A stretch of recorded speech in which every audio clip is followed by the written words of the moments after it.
There's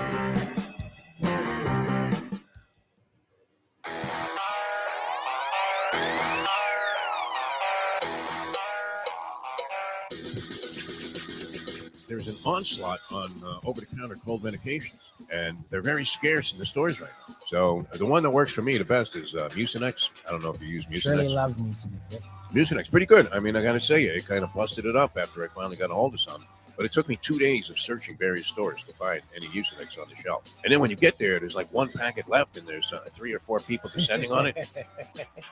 And it looks like an NFL fumble, right? Where you keep digging at the bottom of the pile. No, the Colts got it. No, it looks like the Ravens. Unbelievable. The time. Wake up with Defo, joined by Lubie. Welcome to the Defo Show. That clip reminded me of Joe Buck, Troy Aikman. Look out at the replay here. You know what? Look to me, Troy, like that ball was clearly out. Well, I don't know, Joe. I mean, if you look at the way it tipped off his kneecap there, I mean, was the knee down? And what really defines whether or not the knee was down? We don't know. Let's go to Mike Pereira here, our former NFL official who was as corrupt and crooked as Tim Donaghy, and had blown many a Super Bowl game with horrendous calls and cheated teams and chiseled them out of their chance at glory.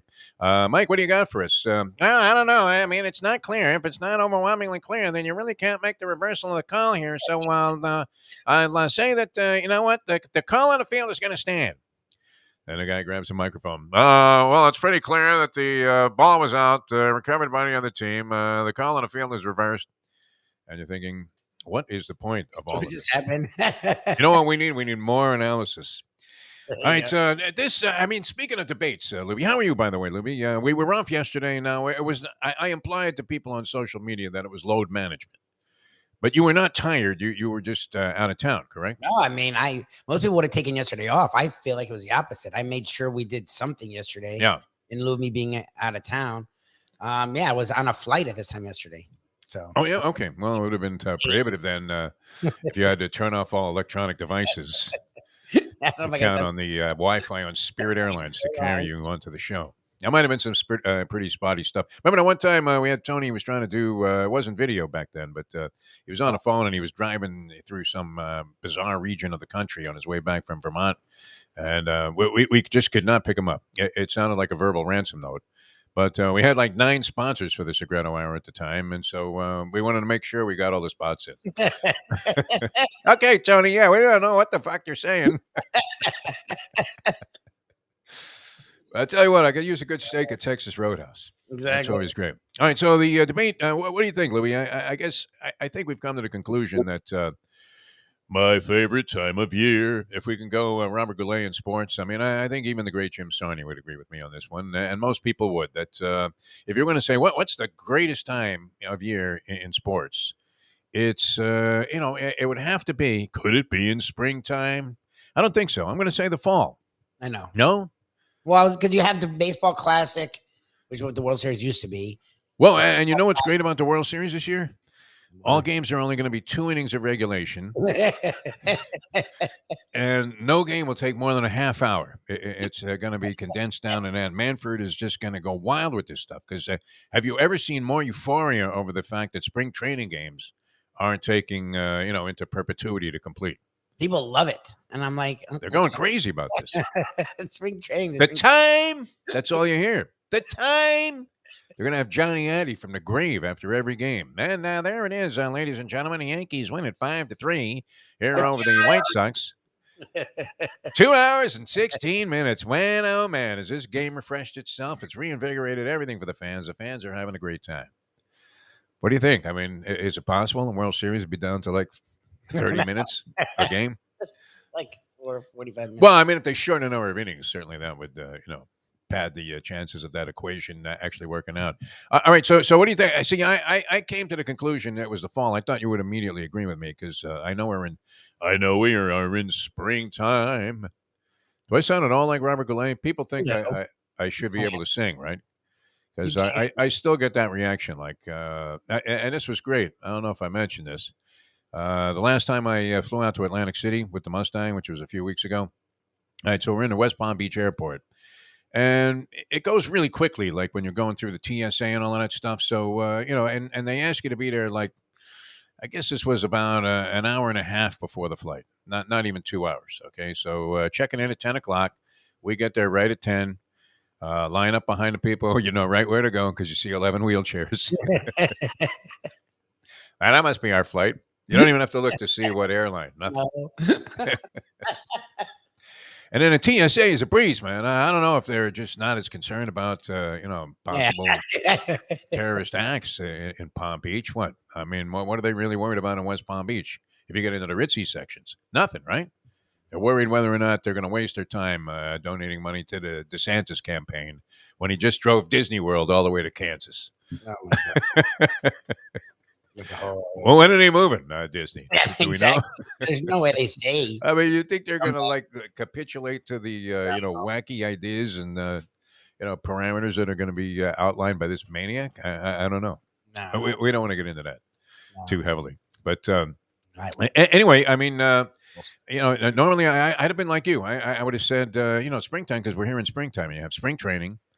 You have the basketball and NHL both playing what would have to be considered. These are very meaningful games, Lubie, including last night's Heat game, which we'll get into. That was a spectacular. And your Florida State Seminoles, who looked like they were going to lay an egg in this ball game, and it was like Fire Leonard Hamilton time.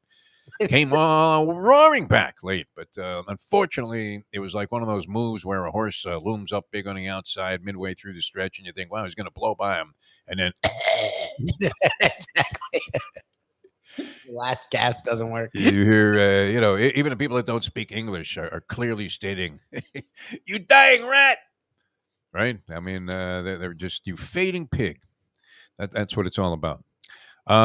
All right, so you do have these, winter leagues, so-called winter leagues, coming down to their conclusion, and there are about 20 games left in both the NHL and the NBA regular seasons, and a lot of interesting things. In fact, one of the big debates on the Stephen A. Smith show yesterday, which I got to sort of see a little bit of, was does Kevin Durant need to win another championship on his own? Which I would hardly think he's on his own with Devin Booker and Ayton and That's the guys on the Suns. How does this satisfy that? And the Nets won too. Yeah, with Irving and Harden. Okay, and I don't understand. Where does this stuff come from? I mean, the contrived debate in sports talk. Really, no wonder nobody listens to the radio anymore. I mean, that was pretty much a staple of all of that stuff. The other one was, are the Knicks now in a position to make a giant run? Oh no. Well, I mean, it's debatable, isn't it? No, I don't know. They won last night over Boston.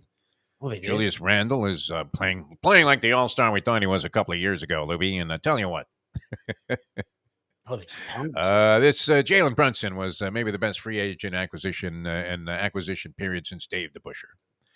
We could debate that. I don't know, Libby. You want to get into that at all today on the show? Are the Knicks in a position? These were very exciting topics I was trying to pull yank from TV. So we'd have something to talk about outside the football season. I'm going to go with the fall, though, Libby. No? Fall, best time of the year, World Series, all jokes aside about Manfred and his obsession now with the running time of baseball games, which don't you think, all of this is directly attributable to the retirement of Tony La Russa? What do you think? He started once La Russa was out of the game, which was last year. All of a sudden they're playing at a pace that no one's ever seen before.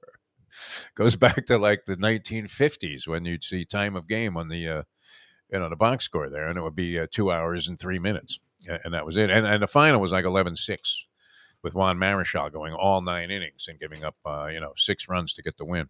That was great.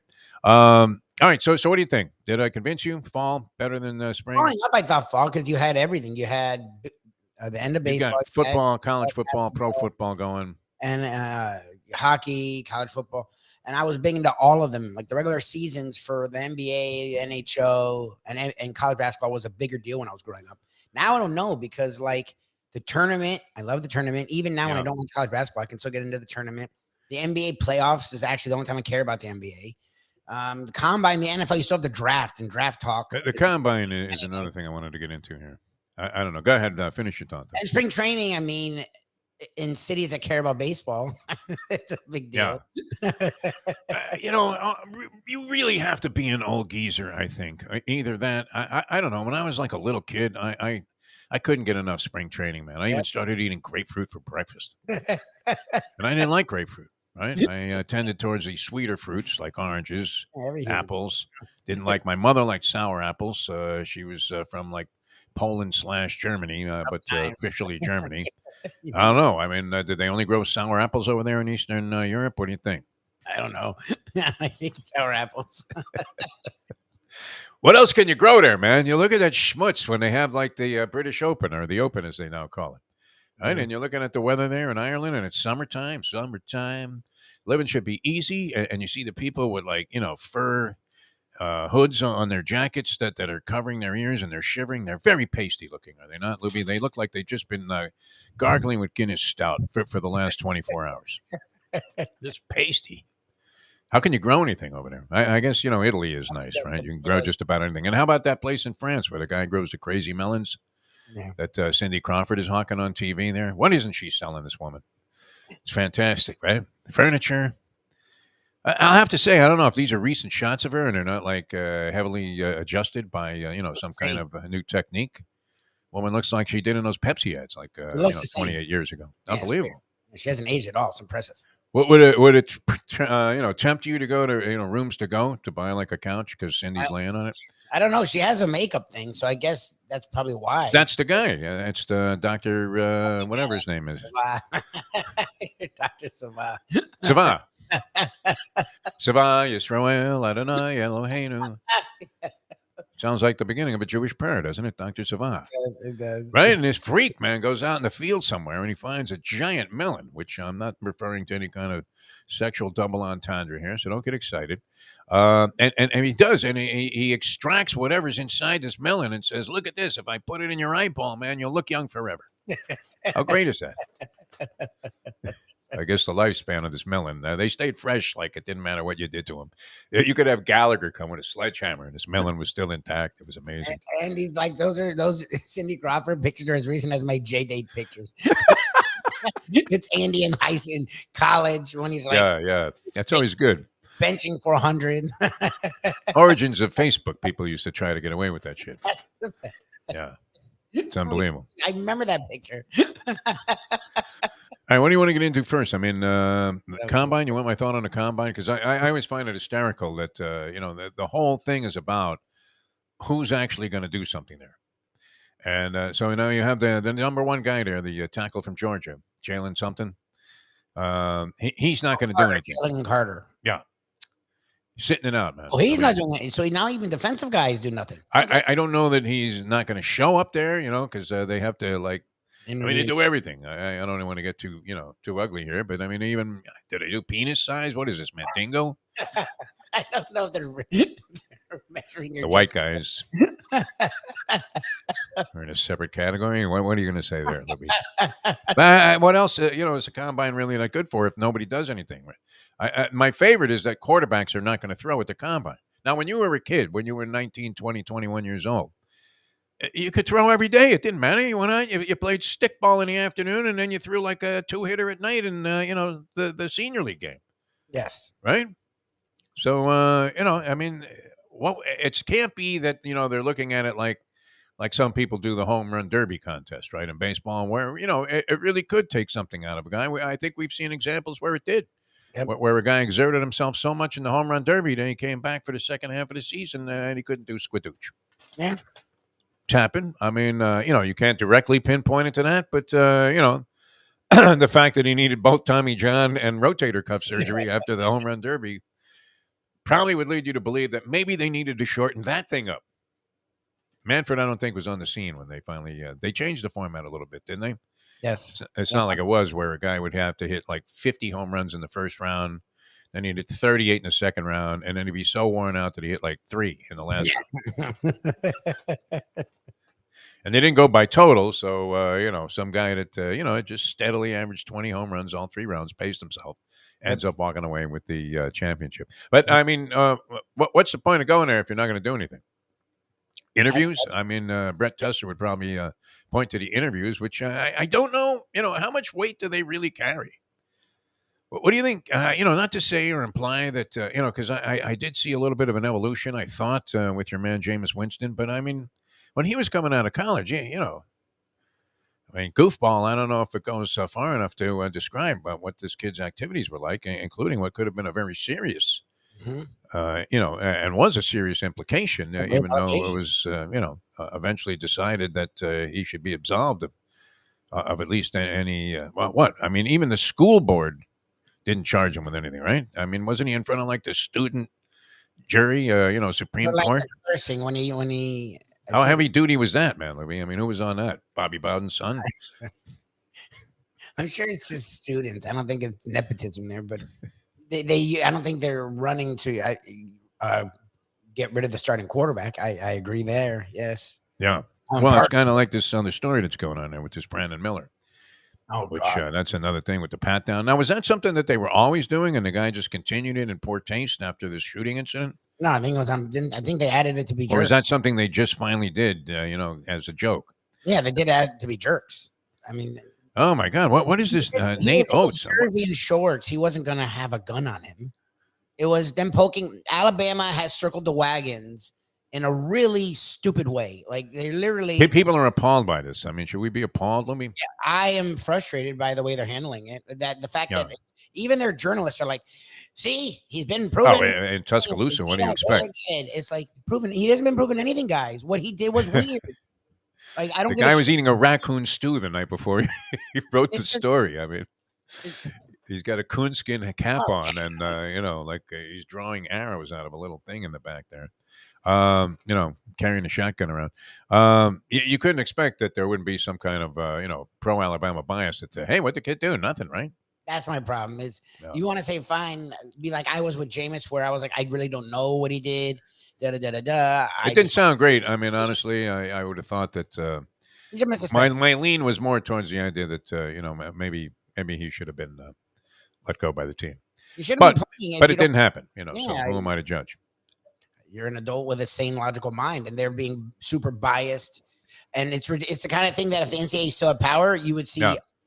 an NCAA tournament later on taken away because what they're doing is totally ridiculous. He shouldn't be playing. Like the dude was involved in a murder. Yeah. Directly, whatever you want to call it. I don't give a shit. He's a college kid who was involved in a murder. He gave a gun to a guy, then a murder happened.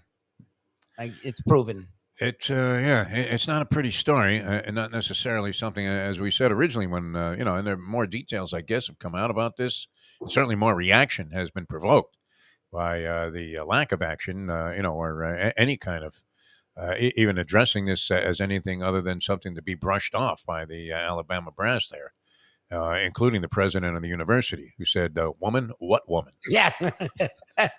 I hate to laugh about that. I mean, there is a dead woman.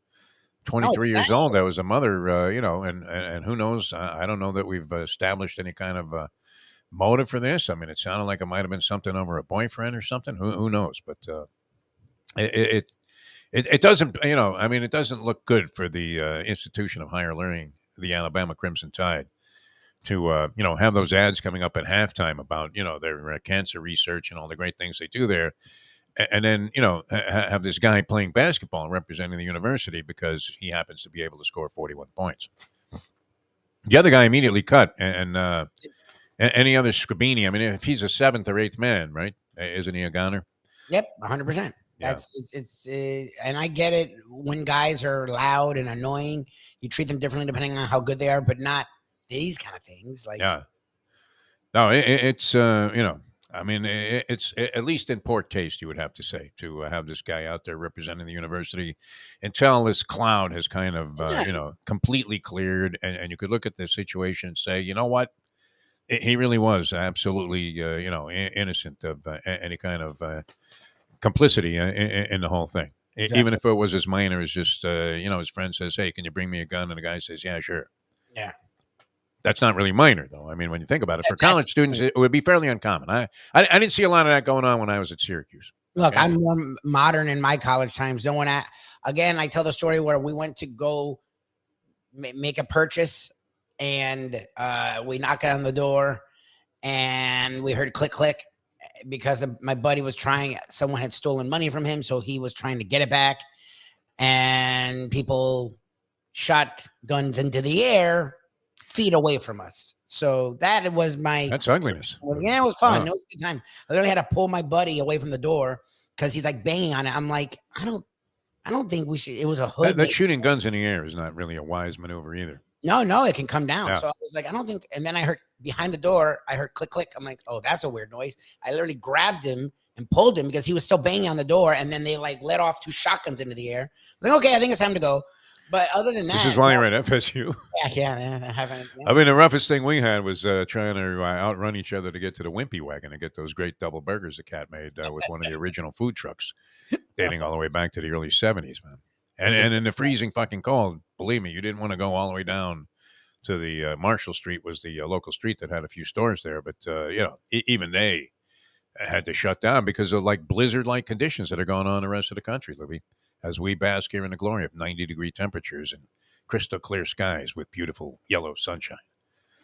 Sound like the Chamber of Commerce. All right, so what do you want to get into first here? We've touched on a bunch of stuff. I don't know that we've gone into any great detail on any of it, but I do believe that you could consider springtime, since we're here, the best time of the year. You do have like some major golf events also to throw in there. You're starting to get into some meaningful tennis stuff. Kind of starts up in a week or so out at Indian Wells, and then 3 weeks right here in Miami, where everybody wants to play, Lubie.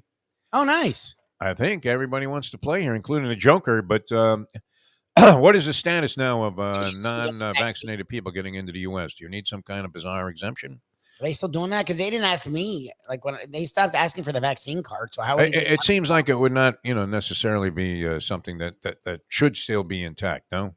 How would you know? They're not asking for your vaccine card. I didn't have to show that. We just went in and out of the country. Shirley was in and out of the country. I don't think they asked for. I don't think. That was a weird thing about flying out of Italy at the time. Anyway, when this was sometime last May. Yeah, it was where I mean, and there were still more concerns about COVID. Not that we weren't concerned about it here in the United States, but there was much more concern in Europe. Yep. Than there was. I mean, there were more mask mandates and different, conditions. But they had you take a COVID test. You couldn't leave the country without having a negative COVID test. Yep. And if you didn't have one, they pulled you out of line at the airport, forsaking the possibility that you might miss your plane, but you had to then pass a negative COVID test right then and there. Yep. So, you had to have it within 24 hours also. But then, knowing that everybody had a negative COVID test within the last 24 hours, they made you wear a mask to get on the plane.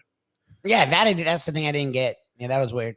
That was a little over the top Dr. Fauciism, no? I mean, enough of that already, right? What would Ron DeSantis have to say about that? Oh, Michael. We're well aware.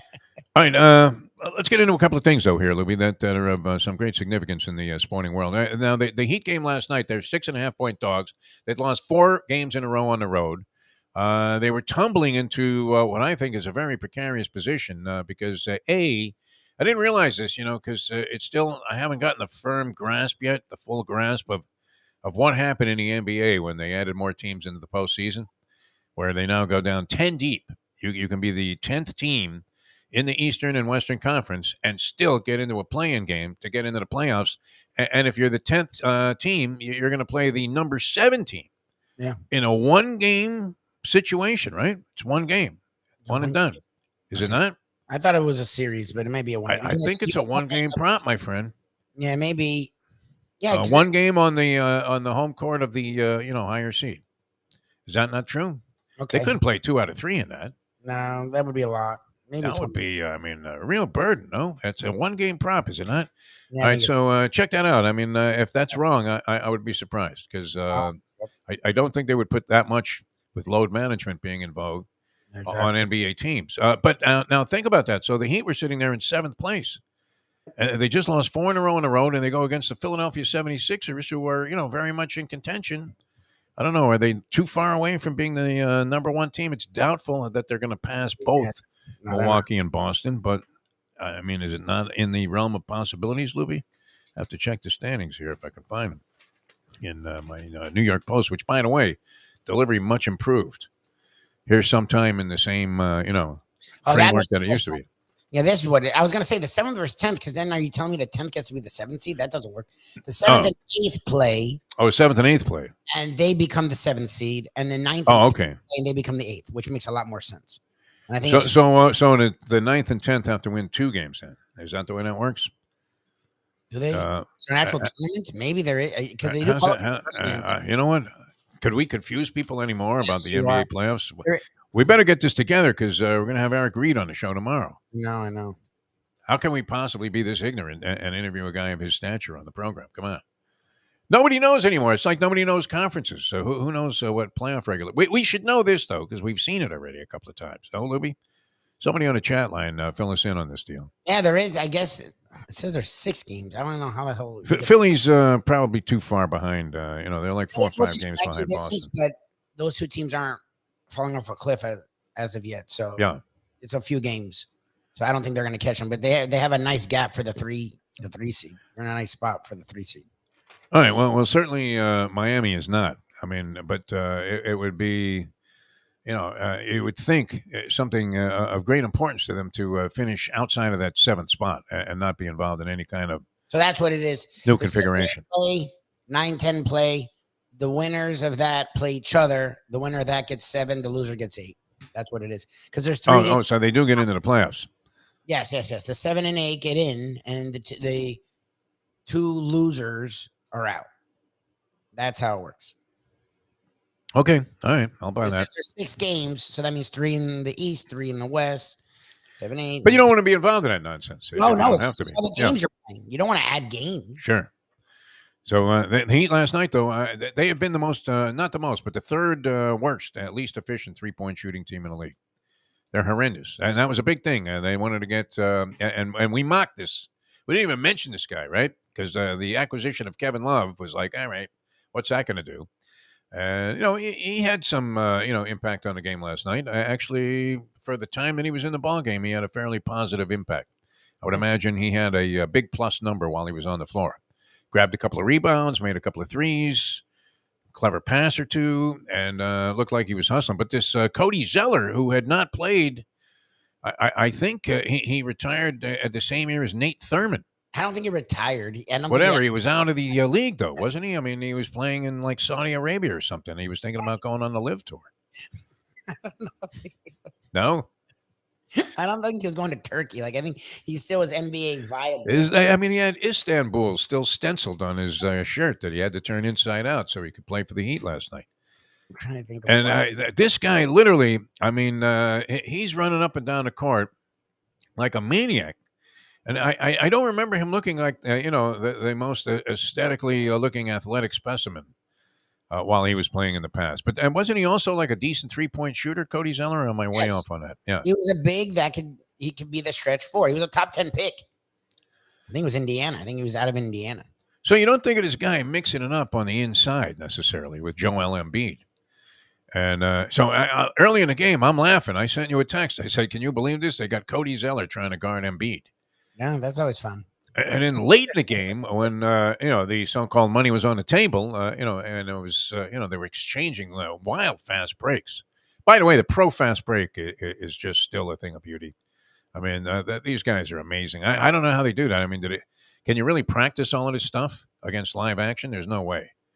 But the Sixers had a break last night where like 4 guys touched the ball, and each guy had it for only a split second.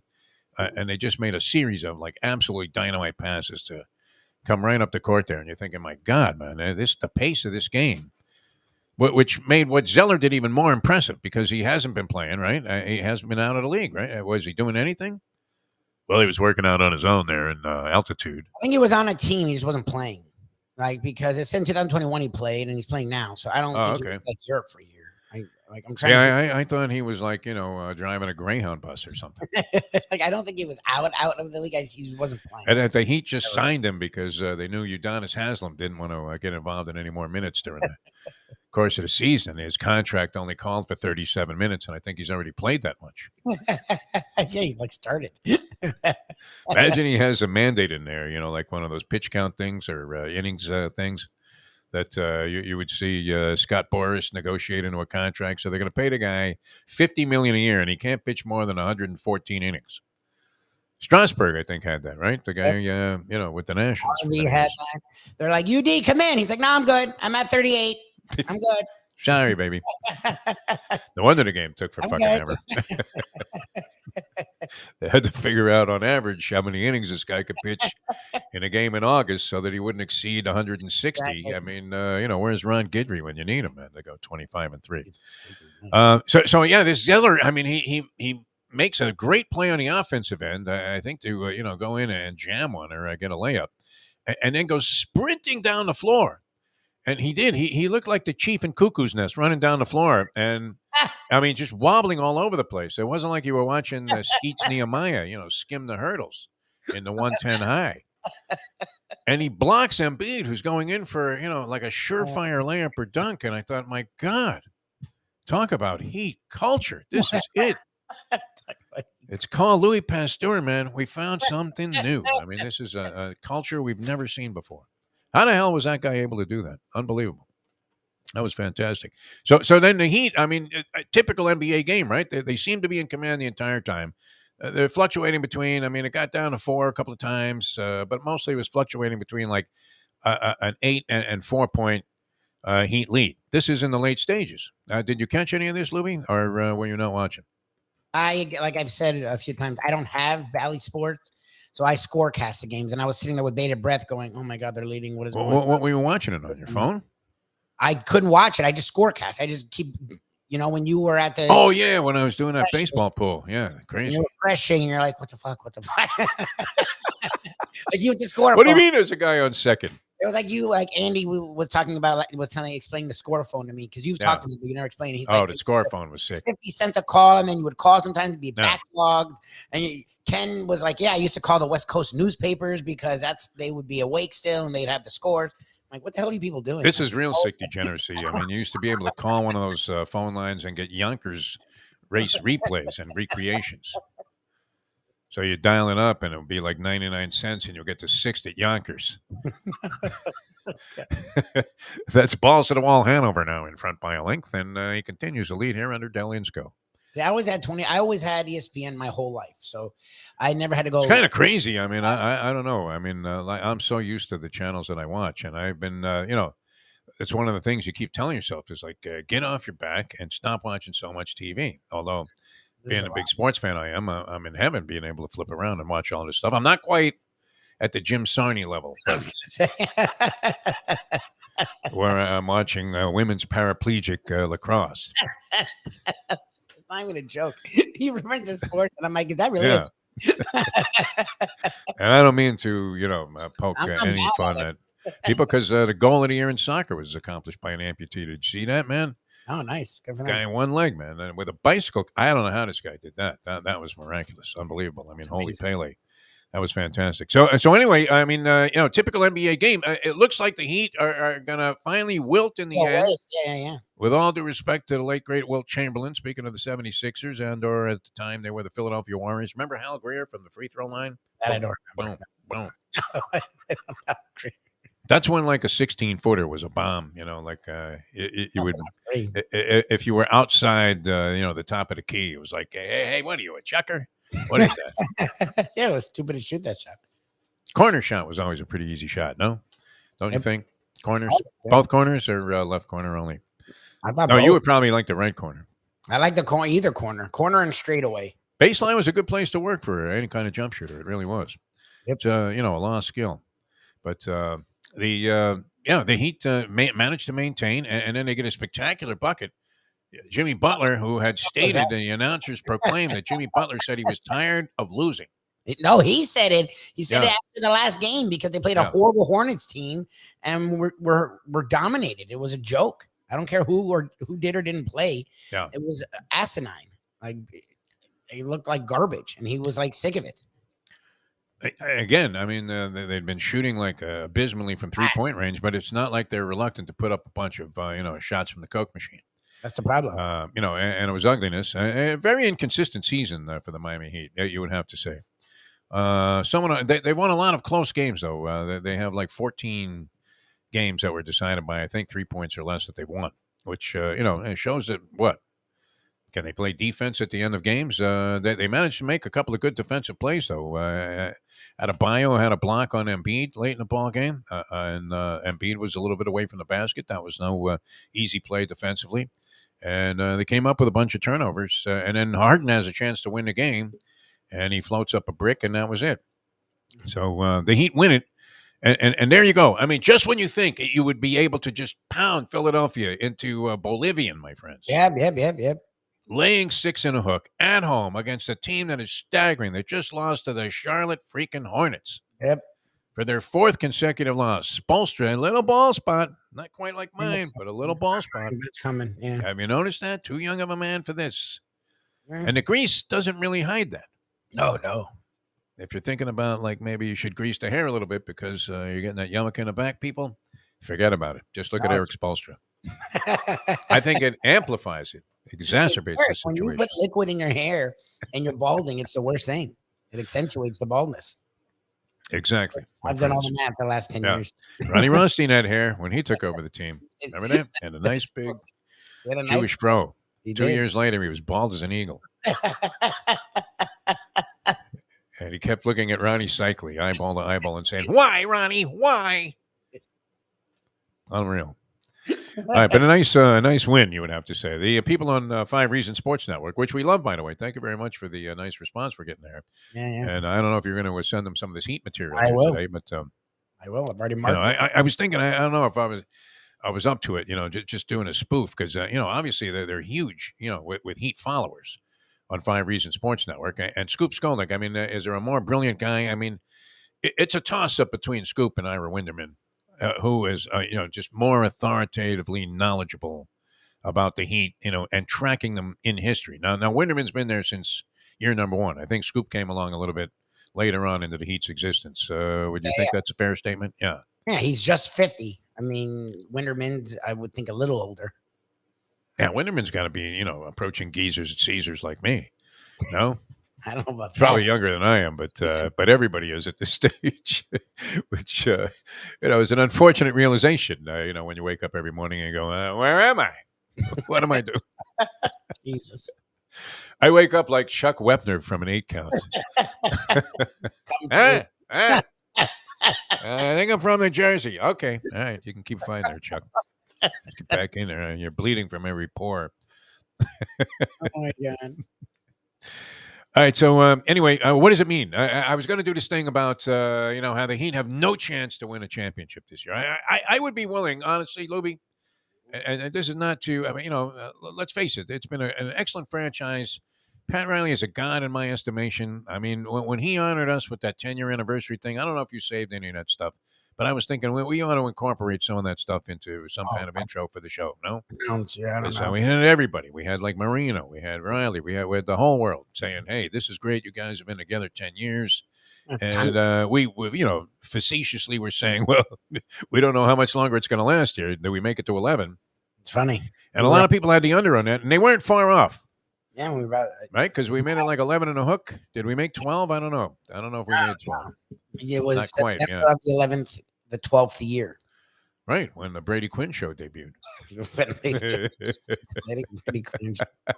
No one's ever heard the from indignities that you have to suffer in the entertainment business. I mean, we'll never live that one down, will we? No, on my grave, it should say it was, only person to lose their benched for Brady Quinn. Yeah. Brady Quinn. That's like that Paxton Lynch. He's the only guy to ever be benched by every single professional in a football league. Yeah. Us. Brady Quinn never took anyone's job but ours. Never.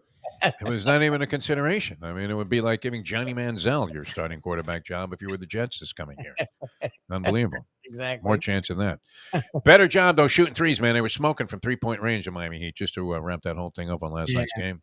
Yeah. And I don't know. What does it mean? Does it mean anything? The Knicks continue to win. They beat Boston. That's annoying, the Knicks winning. I didn't even know the Knicks played. Tom Thibodeau is turning it around. He's now a favorite son in New York. They despise Thibodeau. Speaking of ball guys. Yeah. I hated him 3 weeks ago. and he looks like he is suffering from, just massive, uncontrollable hemorrhoids. No? Doesn't he look like he's in pain the entire time that he's coaching?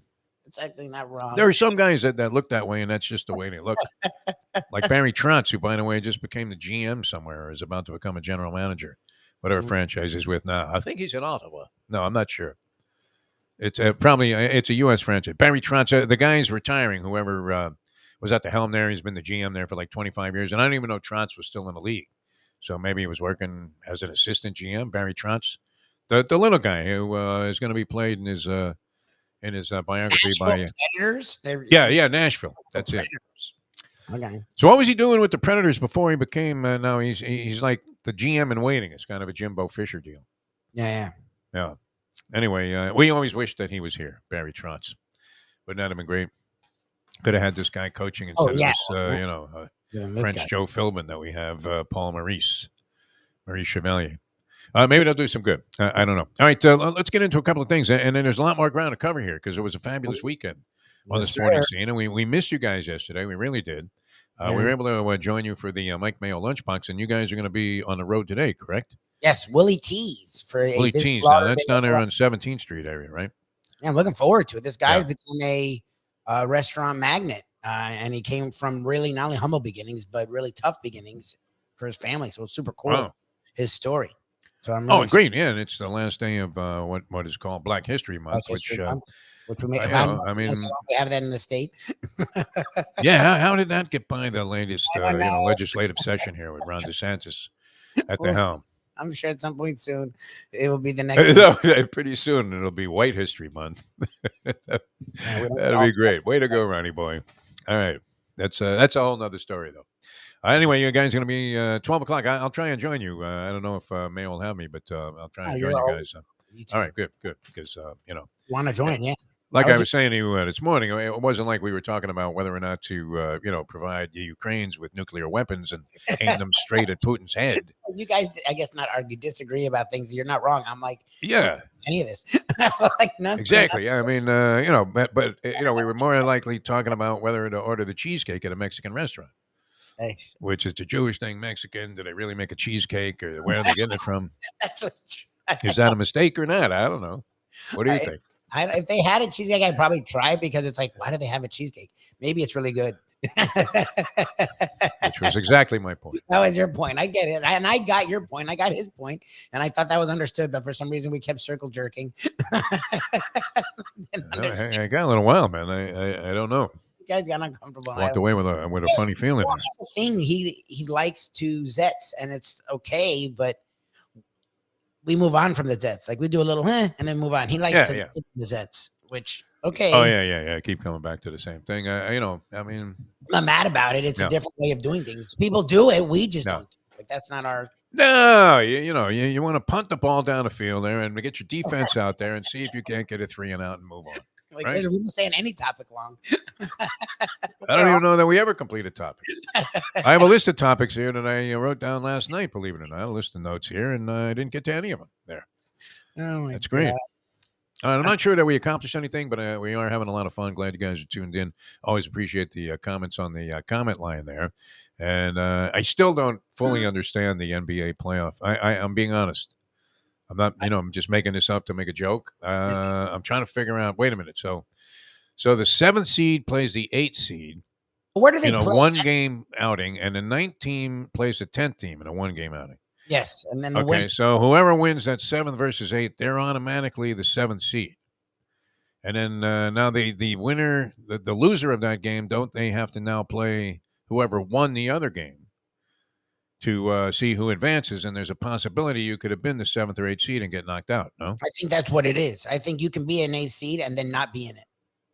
And or a 7th seed even, right? Now you're not guaranteed a spot even if you're a 7th seed and lose right away. If you lose 2 games as a 7th seed, then you're out. Yes, that's it. It's happened. They played it the last 2 years, so that shows you how much. That's what's happening, Heat fans. Yeah, you watch out for that, man. Yeah, you don't want to be there.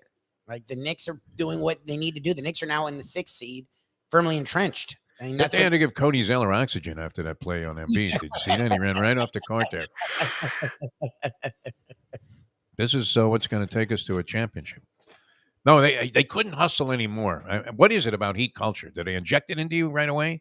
You sit in the office with Riley and they strap you in a chair. They go, It's true. Even if 'Cause you were a lazy ass bum before this, you're running up and down the court like a maniac there. You're not just running to the corner and going, here, here, as the other guys are battling it out, getting elbowed by Embiid and these other maniacs and trying to keep up with Harden while Doc Rivers is screaming, you suck, Zeller. Let's get into a little Hialeah Park, man. Great time. I tell you what, it was very, very refreshing for me to get back out there to Hialeah Park because I had a blast just walking around the grounds there, right? Andy was out there, and, he said, hey, you know what? This place has always been beautiful, and it remains the same. You walk in there, you feel like you stepped right off the face of the earth. This rough, cold world that's out there where everybody's against everybody. Everybody's quick to just condemn the other person, no matter what they're talking about, no matter what they're doing. It's like, you're wrong. And I'm going to prove it. Okay. Maniacal drivers out there on the road. And then you step, into the, as I drove into the clubhouse entrance there, I started to feel like, Thoreau was personally talking to me and saying, you are now entering utopia, Defo, utopia. And there it was. honestly, All of a sudden, butterflies were flying, birds were chirping, flamingos. It was great. Beautiful grounds. And then you walk inside, and it's like, well, you couldn't fuse the old and the new any better than they did at Hialeah Park. And I mean that in all sincerity. Many, many years ago, my buddy and I, Mike Fernandez, were doing a job where we were trying to video the transition of Churchill Downs. They were, showing us the different things they were doing to change up Churchill Downs and bring it up to speed so it could accommodate modern crowds for the Kentucky Derby, right? Because, the elite don't necessarily want to be out there sloshing around in the mud on the infield with a bunch of guys that have had too much moonshine, right? It's not really their game, right? So, they needed to spiff up the grandstand area and what they had available there. And they really did a remarkable job because they wanted to preserve the, integrity of the history of the place with the twin spires and everything, which they managed to do. So you have like the old and the new. But no one's done it, like Hialeah Park, where they literally preserve virtually everything that they had going in the past.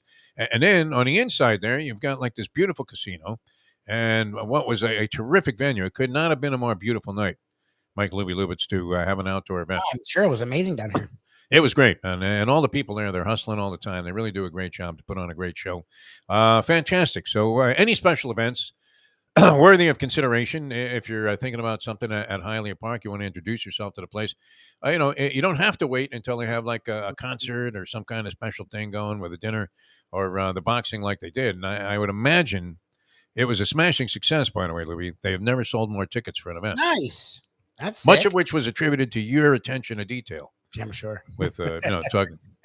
No, yeah, your name was mentioned once. I bet. Where's your freebie ticket sucking boy friend there, Lubitz? That's about right. I couldn't come tonight, Coach. Anyway, great, beautiful event, and great time. They always have, it really did it well too, man. I had myself a hot dog there. It was like the old days at the Olympic, except outside. Nice. In a perfect setting, and they had a lot of exciting young Cuban boxers on the card there. The fights were a lot of blowouts, but nonetheless, this is what the people want, as Jimmy Connors said. This is what they came for. Remember when he was duking it out there? I forget who it was. It was a young kid from Florida. Oh, good. Yeah. Was it Jimmy Arias that he was duking it out with at the U.S. Open? Sarnia would know. Who was that? I don't know. When Connors turned to the camera and said, this is what they came for. This is what they want. Oh, yeah. When he was like 39. That was like great. Yeah. He was like 100 years old. He was making this run at the U.S. Open. It was absolutely brilliant. Yeah. It wasn't like, watching Tom Brady and every 2 seconds they got to tell you, Tommy's 45. They're calling him Pops in the clubhouse. Hialeah Park. Great place to go. I mean, you can see how inspired I was. And it was great? Old friends come together at Hialeah Park. I saw a bunch of guys, young guys that I used to work with at WIOD. Nice. And while they were like middle-aged, I now was in the category of, Deef, you look a lot like Rick Weaver did before he checked out. You can't insult a person once they get to a certain, space and time and have had any number of experiences, many of which turned out to be highly negative. The best adventures, the most ambitious of ideas, Unfortunately, I've ended up with a lot of bloodshed. All right, but that won't happen at Hialeah Park. In fact, big jackpot was taken down tonight. I saw Steve Nice. Calabro, man. He's one of my favorites. I love this guy. He's the casino manager there. I really mean that in all sincerity. I always makes you feel good. Same thing with Frank Fiore. They always make you feel good to be around all the people there. I mean, it was just like a pleasure to be out there. Beautiful Hialeah Park for your gambling desires. Get a player's card. They have a lot of amenities that go along with that, and including, I mean, really a great rewards program they have there, especially since this is not some corporate entity.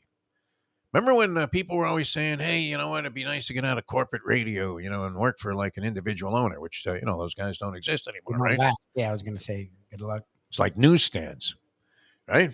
Yeah. Who can hold on? Yeah, I got your daily news right here. Not happening. Uh, Not when nobody reads. It's not just a paper. They just don't even read anymore. Anything over the length of a text is like, it's out of bounds. Well, and pretty soon there will be no books, right? Ron DeSantis strikes again. I mean, if he becomes president, does he just ban all books? What do you think? Honestly, we're joking, but I wouldn't put it past him. It'll at least be a proposition. I hope it gets a little bit of a fight. If there's at least a divided, interest and faction in the House or the Senate. All right, never mind all that. Go to Hialeah Park, gamble your brains out. You can play poker. I was in the champion simulcasting room because I got there pretty early, Lube, and it was like a nice doubleheader session. I started out at Gulfstream there with the Lunchbox show, and then boom, down to Hialeah Park. It was a pleasure, and what a beautiful design they have in a champion simulcasting room. That was a lot of fun. I was with some guys. You know how the Latin people celebrate when they win a horse race. Oh my God! You saw it with that Kentucky Derby thing. Now, granted, the horse was 80 to 1. Yeah, $160. And how did I not back wheel? Who was the horse that was like the favorite? I forget. And that was just a year ago. That's bad, right? A couple of years ago, when Sonny Leone came booming home on Rich Strike. And it was a horse that was very consistent among the 3-year-olds that ran second in that race. And I was about to make the move to the window, and I just said, nah, forget about it. I'll just suck down this drink. 2 cheese later. Exactly. How stupid do you feel when you do something like that? I mean, that's the reason to feel dumb, right? When you sat on your ass and were about to make a $7 wager that would have brought you back $2,000, and you thought of it, and then you just didn't do it, right? Exactly. Now, if you had booked all of my Mind Bets lifetime, you'd be way ahead, Lubie. I can assure you. So I would think so. Yes. I think the other side of that statement is also fair. All right, Hialeah Park, though, you'll have a great time. I had a blast when I was down there. I can't wait to get back to beautiful Hialeah Park. All right, we're going to come back with more later on the program. We'll get into. Do we get into serious NBA talk? This guy's fairly serious. That's yes, you, we have him on. Yes, we usually. Remember, it took us a year to get him to laugh at something. You did get him to laugh, and that was a big moment. Getting. It was a challenge, wasn't it? We would make all kinds of bizarre cockamamie introductions for him. You know how I am. I'm aware.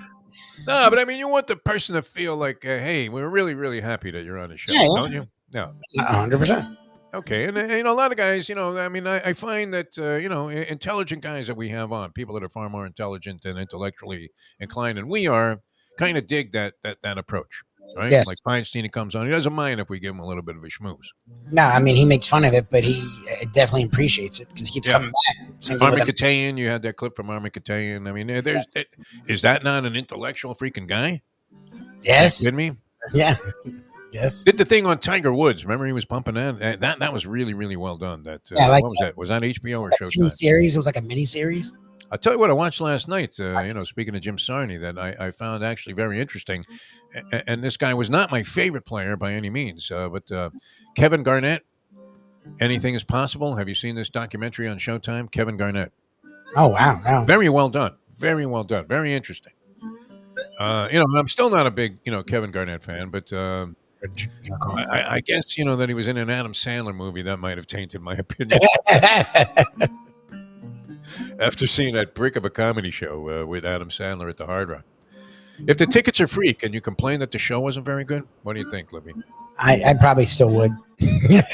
Well, nothing is free. I mean, if you're heading for the Hard Rock, I mean, it's going to cost you $45 to park your car there. No, they have a free garage. That's true. Parking's free, but you're going to eat something, you're going to drink, you're going to gamble. So you're down 200 before you even go to the freaking show. Never mind me. You know who's going to gamble? Oh, that's what I'm saying. I mean, by you, I mean Those you. slot machines that are paying off at what? They Like don't pay at probably, all. who knows what the percentage is? Hard Rock, before you even put the money, it's gone. So I figured out the play-in, and this actually makes a lot more sense. It's like what they did with baseball, where they made something more valuable. Okay, Yeah. so 7, 8, 9, 10 play. If the 7, whoever wins the 7, 8 becomes the 7 seed's done. Right. You don't play They're anymore. in. They only have to win one game. Right. A lot more sense. The winner of the loser of the 7, 8 plays the winner of the 9, 10. So if you lose the 9, 10, you're out. Okay. Right. So the winner of 9, one 10 team's in, one team's eliminated. The other two play off one more game for the last becomes spot. the 8. Okay. And the 7th in after one game. But again, it's a good format. No, I mean, what's wrong with that? It's cool. It's made it more interesting, and it's made more teams involved, and you see a lot less tanking. But you might have to play 2 games before you even get into the first round of the playoffs, where you're going to be facing, very, at least one of the 3 heavyweight teams, right? Yes, and this year the East isn't just schmanky. Oh, actually, the top 2 teams you're going to be facing. You're either facing Boston or Milwaukee and all that. Yes, the 2 teams you don't want to face after just playing 1 to 2 games. Yes, you don't want to be in the Oh, my God. You think Cody Zeller is going to be holding up for that? The only positive for the Heat with the Knicks playing well is that the Nets are now a disaster, because the Nets are now falling slowly back, so that he can find themselves, even if they can't catch the Knicks, which it's still feasible, they should be able to catch the Nets, even though they just lost to the Nets. I thought I heard Eric Green, who's going to join us, Thursday? Tomorrow. I think it's tomorrow. Okay, and Glenn Geffner is going to be with us, Mike Vaccaro, on Thursday. So you're doing a fine job here booking guests, Lubie. You got right back into it, huh? We haven't talked to Geffner in years after there was that ban. Well, they weren't allowed. It was freaking weird. I don't like. Yes, the flagship station with the only local show on the station. I guess the Greek also had a show, so you could count it as 2. But he wasn't doing any interviews, with Glenn Geffner. No, he didn't try to do about the Marlins. I don't think that wasn't his game. Nope. So anyway, and we love talking to Glenn because he would always infuse, an overwhelming dose of enthusiasm for a game that a lot of people thought was just losing all of its compelling interest components, and including draining people's tolerance for the length of the games. Yep. Half-hour World Series games. What do you think? 2 innings. Then you put a guy on third base. No, you load the bases with nobody out to start the 3rd inning. Let's go. I don't know what they're doing. And you can't use your starter past the 2nd inning. Exactly. The starter can only pitch 2 innings. Right. You have to use a position player to open up the extra innings. I don't know what. There's Manny Machado going to the mound. You know, Machado used to be a pitcher in high school. I tell you what, when he played at El Cajon High School. Why is there always an El Cajon involved in any reference to San Diego? All right, coming back with more Howard Beck later on. Very serious gentleman about the NBA. Very, well versed in all things. I mean, this guy's thoughts are they are at a high intellectual level, are they not? When it comes to NBA basketball, we don't approach it quite from that side. So it's always interesting to get that perspective here on the show. Howard Beck, I enjoy talking to him. I really do. I don't think we. Go ahead, Louie. No, he knows his stuff. He's just very straightforward. Yeah, kind of matter of fact. When we do, what do we throw at him, man? Some reference to a brick? I don't know. What would it be? You usually do, and once in a while you'll get a slight chuckle, and then I feel like we've won. Then it doesn't matter after that. Howard, how are you? I'll take it. That's the best you got, Henny Youngman? What the fuck? I'll take it. You have to know your guests a little bit, too. I mean, what they're willing to, the scope of what they like. I mean, if you caught Ian Eagle, I don't know. And that was, as you said, I mean, you'll hear Ian Eagle on other radio shows all the time. And while he comes across as being very intelligent and well-versed in what he's talking about, he's not talking about Gorilla Monsoon for some reason. No, he doesn't crack any jokes. It's so funny. And it's like, that's not the guy we talk to. Like, is it us? Nothing like having a top guy at CBS about to kick Jim Nantz to the curb there, right into the ocean at Pebble Beach. It's only a matter of time, too, isn't it? Before we should have asked Ian to just try one and say a tradition like no other. That's true. If he takes over Nance, doesn't he have to do golf? Birds chirping in the background there. I don't know. What do they do for that, man? Never asked him about golf because he does. Would golf be hard to do or very simple to do? I'm thinking super easy. No. Although it's hard to be that quiet for that long if you're on a broadcast, because you feel so like, hey, I should be saying something. No, Yes, that's the they're problem. paying me to come here and talk. Literally to let it lay out for like minutes on end, every hole. It'd be like, Well, and you know, even when you are talking, it's something along the lines of like this. Here's Tiger. And then there's like a long pause before, you know, I mean, and you don't like say, hey, it's rolling towards the cup. Oh my God, look at this. Can you believe this punk left it short? no, you don't do anything. Nothing. No histrionics, nothing. I mean, you got to stay.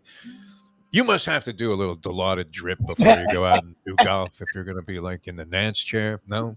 What do you think? Morphine. Have to be so subdued. I don't know if I would be any good at it. I did do a little golf play-by-play on that Jim Kelly CBS national radio show we were talking about with Tony last week, where you know, you had to go to 18, and the guy would throw it to you just as like Nicholas was putting, and you know, he wanted a little play-by-play, and I had to do the old whisper job. Here's Big Jack. I wish we had that audio. That'd be good. You From 15 feet. You subdued. And it is, and then the crowd would erupt, and it's in the hole. It's like, I don't think you're the supposed guy's to. like, I got a live guy on CBS radio with some stringer from Miami, and he's going Caddyshack on me. I don't think you're supposed to. What the fuck? You imagine Kelly just throws a script against the wall for the rest of the sportscast. Never mind the score of the Tulane St. John's game. That's it. That's done. And that was, I mean, that was a different era though of sportscasting where they literally gave the guy like 3 minutes every half hour. Go on the network, CBS radio. I forget what they did the rest of the time though. Were they doing like all news? What the hell did they have going on CBS national radio, Libby? What do you think? I don't know. Some game? I don't think. No, they wouldn't have been busting in on a game. Talk shows? They didn't have sports talk on there at national level then. So I don't know, but it was kind of cool. I enjoyed doing it, and he happened to throw it to me just as like I'm pretty sure it was like some significant guy. I don't think it was Big Jack, but it was you know, like Raymond Floyd or one of these you know, old time you know, glory you know, golf days players. And yeah, I'm calling a putt. I wish I had that. See, we don't archive anything here. I mean, that's. I wasn't with you for that.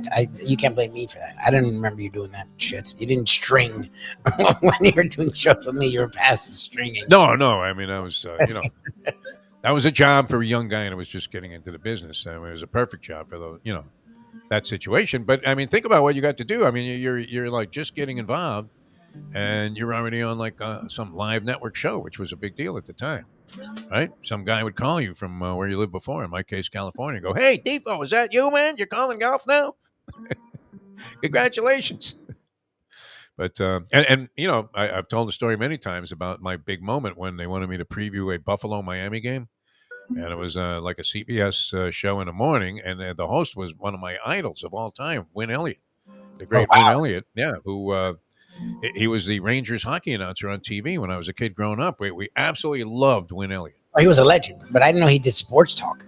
He didn't do sports talk. He was doing the CBS Sports Network radio update, and they would go around the league and get some previews of various games. So that, you know, they would go, okay, let's go down to Miami. Here's Jeff DeForest, and it was a live shot there. You know, I mean, there wasn't like you had recorded the shit. So I was holding Jesse. He was like maybe, you know, a year old. And they're coming to me. My wife wasn't home. So they go, okay, let's go down to Miami, Jeff DeForest. And he's got the scoop on Buffalo and Miami, Jeff. And as he said Jeff, Jesse threw up all over me. Okay. And I thought, this is really cool. I got my biggest moment of my life right here in electronic broadcasting. I'm on national radio with my idol, Win Elliott, and I got baby vomit covering me from head to toe. 3, 2, 1, go. That's perfect. Well, you know, the Bills come in here red hot, Win.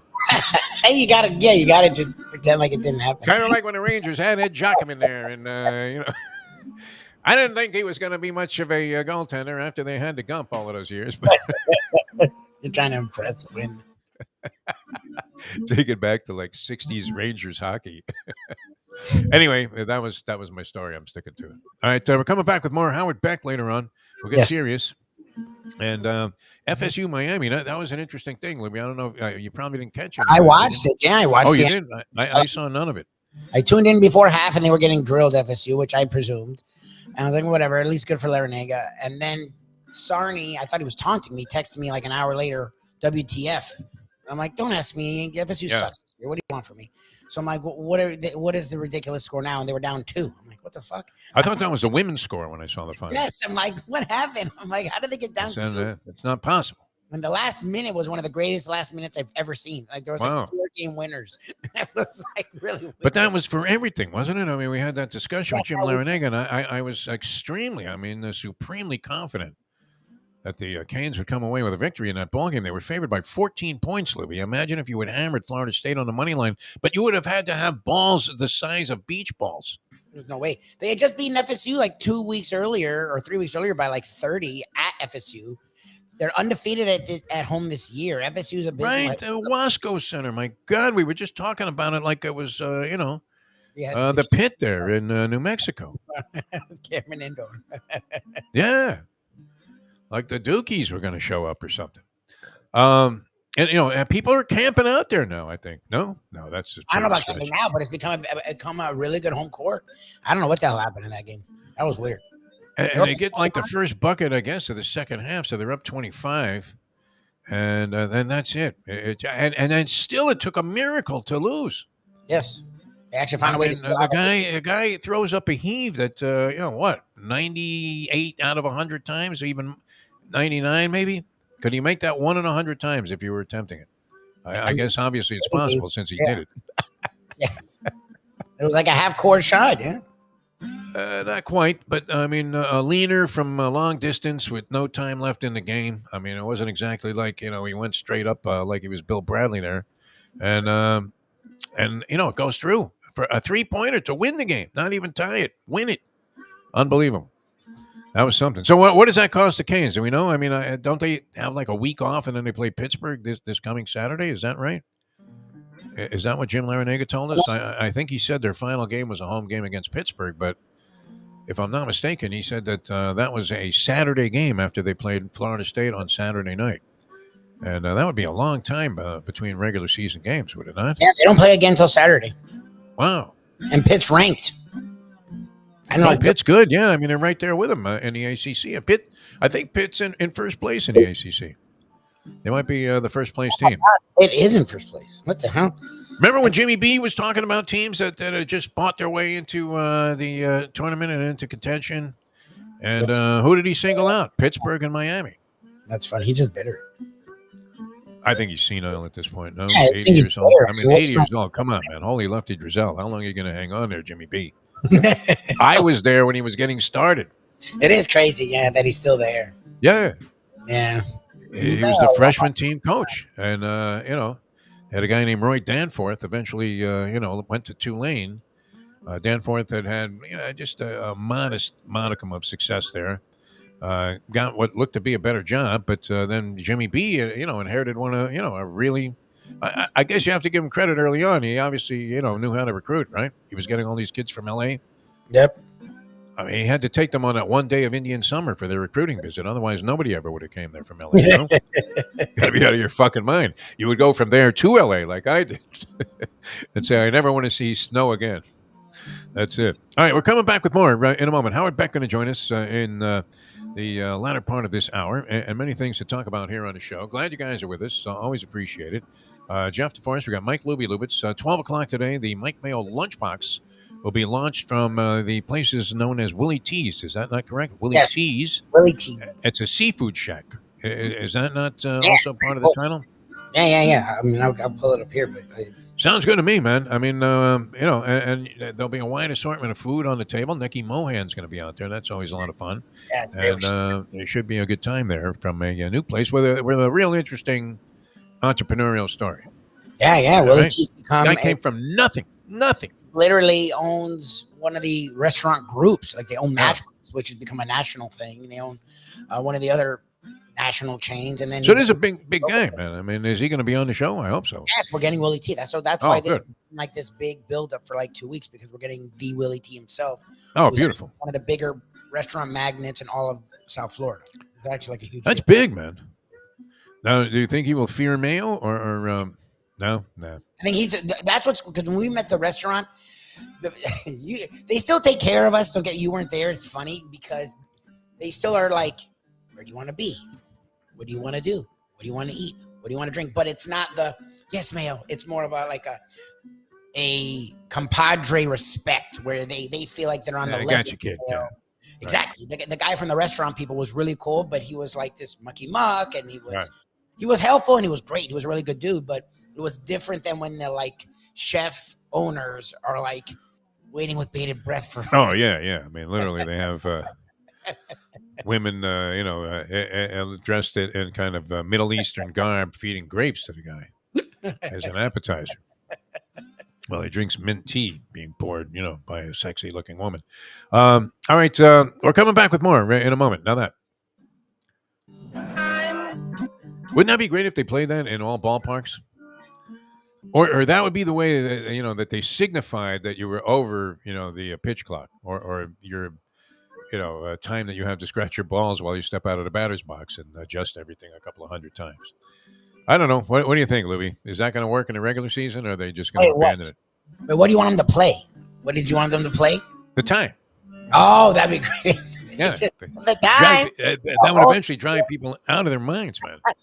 And we would have started the movement that drove people right off the face of the earth because they couldn't take it anymore. The time. Even if the guy got the pitch off, it still might go off, the sound effect. And it doesn't matter. They have to play through it. Rob Manfred would, as Manfred Man, would have actually had people going out of their minds at ballparks. And, you couldn't watch on TV. Obviously, you'd have to turn it right off. They would be getting the same ratings as the Live Tour. Exactly. Jim Sarney didn't comment on that. The 0.2 Blutarski they got on the Live Tour. Well, what do you make of that, Louis? Anything? I mean, they had a tournament. That was against a non-existent, really. A very starless Honda Classic. What's funny is they must have had better players there because they did, so much money. They must have had real players when the Honda Classic. But the Honda Classic ended up being a good tournament. Like two dudes no one had ever heard of went down to the wire. Yeah, it was real blue-collar stuff there, where it meant a lot. I mean, the one guy, Kirk, who won the thing, had won before, but he was literally behind the 8-ball there. Because he shanks the shot into the water on 18 as he's got a one-shot lead. The other guy's in the middle of the fairway. He puts the ball to the left of the green, playing it safe. And he's never won a tournament. I think he's looking for his first win. The guy had made like $650,000 in 13 years on the tour, I believe. I don't know if he was on there that long. I mean, holy money, Colin Montgomery. But anyway, and then that guy blows a chip shot, like what looks to be a fair. These guys are great at this, right? Yep. Short game in golf, troubleshooting in golf on the pro level is unbelievable to watch. That's insane. It really is. You're like, how the hell did he do that, man? That thing had a reaction like a boomerang on it, man. It came back behind his head and then rolled to the green. It's great. So he blows that. And then he again has a huge edge going, to 18 when they go out to play the first playoff hole. And he bungles that away by, I think he punched the ball into the trap. Yep. And the other guy, I believe, he had to lay up, actually. Yeah. Hit the water the hole before, so he attacked the playoff hole a little different. But it was a choke by the guy to finish second. Yes. Kirk, who was leading, choked with a lead. Yeah, I mean, that was a gag job, man. Off the rocks and almost hit the car. Right. It was crazy. She hit it short and it went right into the water. So he played more conservatively in the playoff hole, and the other guy went for it and got right into the sand and was freaking screwed. Unbelievable. Ugliness. Such ugliness, my friend. But that was very exciting. And it's always a tournament that produces like new winners. That guy had won before, but it had been like 7 years. Years. He was very emotional, too. But it's surprising how calm these guys can be. They also must be laced with Dilaudid, no? They're on something. They're like... I mean, you think they all just line up there with Nance? Here's Tiger. Could you do that, Lubie? No, you would be a great golf play-by-play guy, no? I don't know. Golf will be tough to not get excited at all. Like, they never get excited. Nance, even when they make it, he's like, oh, it's it, and it's in. It's like, what? Did he make it? Mushnick is all over this, and you know what? You should... You can't do this, I guess, but you could bet with your friends. Because they never go to, like, some obscure guy unless he made the shot. When they go back and go, okay, let's go out to 15 here. And there's Phil Maserati. Maserati is 2 under par for the tournament. He's out of contention here, but here he is from 185 yards, right? Looks to me like a 7-iron, and it goes right in the hole, right? But anytime they have a replay of some schmink, you know the shot's going in. You should be able to just sit there and bet with your buddies. I guarantee you this guy eagles his hole. And take whatever action you could, for as long as they'll stand it before they realize that you're onto something, right? Did he ever? I mean, if Tiger's involved, it could be anything, right? It could be shanking one in the woods, right? Yeah, he's going to take a leak. Yeah, I guess with Tiger, you never know. Let's go to 14 at Tiger Woods. Yeah, there he is. I mean, he found the Portishead okay, and it looks like he's going in. Okay, we're coming back with more in a moment. Now that. The time. It's 8:16. Ponies in Style at Champions, the outstanding simulcasting room at beautiful Hialeah Park. Yes, the grand old lady of thoroughbred racing has never been more vibrant, and you can wager on the races from the top tracks around the country while enjoying a cocktail at the Brass Rail Bar or any of the fine food served throughout the facility. If poker is your game, you're covered in Style, and you can play all your favorite Vegas-style games, including blackjack, craps, and roulette, in Hialeah Park's sizzling hot casino. Get a player's card when you walk through the door for all kinds of generous amenities, including our favorite, free play, when you come out to the ultimate casino and entertainment destination, Hialeah Park. Hey folks, Tony Segreto here. You know, since day one, Catholic Health Services has been part of Old School. And since we've started letting people know about them, it's changed their lives. You see, Catholic Health Services, while being recognized as one of the top places for stroke rehab in the country, it's also about a group of people who not just excel in what they do, from the doctors to the nurses to the therapist, on and on and on. It's how they do what they do every single day that separates them from the pack. They do it with a passion, unmatched, and the inclusion of family in every step of the process. Trust me when I tell you this. If you want the best, unmatched rehab with a special group of skilled, caring people, there is truly only one place, and that one place is Catholic Health Services. These days, we're all looking for comfort anywhere we can find it. Thank goodness for Landlubbers Raw Bar and Grill in the Plantation location, because they are making sure you are as comfortable as possible. First of all, they're not only open for delivery and pickup. All you have to do is go to landlubbersbarandgrill.com for both pickup and free delivery. Their hours have changed a little bit. Monday through Thursday from 3:30 to 10, and Friday, Saturday, and Sunday from 11:30 to 10. You're going to have the best wings in the world. You're going to have a great burger. You're going to have their amazing soups. Again, Landlubbers, Raw Bar and Grill. It's nice and easy. Just go to landlubbersbarandgrill.com for both your pickup and free delivery. Thank goodness for Landlubbers for making you always feel right at home. Of course, I got in about 2 a.m. last night. Do I look like Lubie? Good morning, by the way. You look Do I good. look like I need a cut, man? You look good. I'm proud of you. You're like ready. You're on time. All the guys there didn't have to stress out waiting for you. Look at you. A new day. I'm a professional. There's no question about it. And I don't like to lose a job on the first day of the job. That'd be good. Which is ugly. Because we already lost one job, and we got fired by Fox. And in fact, you and I, Lubie, are the only starters that were ever beaten out for a job by Brady Quinn. If you can kind of wrap your arms around that concept. Grab a bagel and a schmear, plus some Defo and Lubie. Welcome back to the Defo Show. All right, welcome back to the show. Having a great time here with you on this Tuesday. Load management for Lubie yesterday, and it left us with a treasure chest of material, taking all of the things that happened over the weekend here that we yet to have a chance to glance over with you fine people to tune in. Appreciate that here on South Florida Live. And Howard Beck is going to join us, talk a little bit of NBA buckets. Some good storylines, though, Lubie. I mean, if we want to get more conventional about the show today. And you're looking at the National Basketball Association, although my pre-playoff money is already up in smoke. This is like betting a horse for the futures in the Kentucky Derby. When they first come out and you see a horse that just lights up the board at 200 to 1, and you know something about this animal. He hasn't even run yet. He's in the Nick Zito barn, and he's about to unveil a monster, although it's going to happen very slowly. He's going to lose his first race, maybe by several lengths, with no excuse. And you're thinking, they paid $300,000 for this pig for what? Right? You have money already wagered at 200-300 to 1. But then, wins an allowance race or a maiden race, wins an allowance race, wins like the fountain of youth. And you're thinking, my God, this is like that. This horse is now down to 20-1. It looks like an absolute cinch, the greatest horse in Secretariat. And then all of a sudden, you get the news, won't be running in the Derby. A sesamoid flare-up is, unfortunately. I mean, you're like, what the hell? What doctor examined this horse? I got money on him. He's not even going to run? And that's how that goes, right? Futures. Unbelievable. But, yeah, I mean, you could have probably. I would book the action there on the Miami Heat, Lubie. That they cannot win a championship this year. Oh, to not. Oh yeah. Yeah.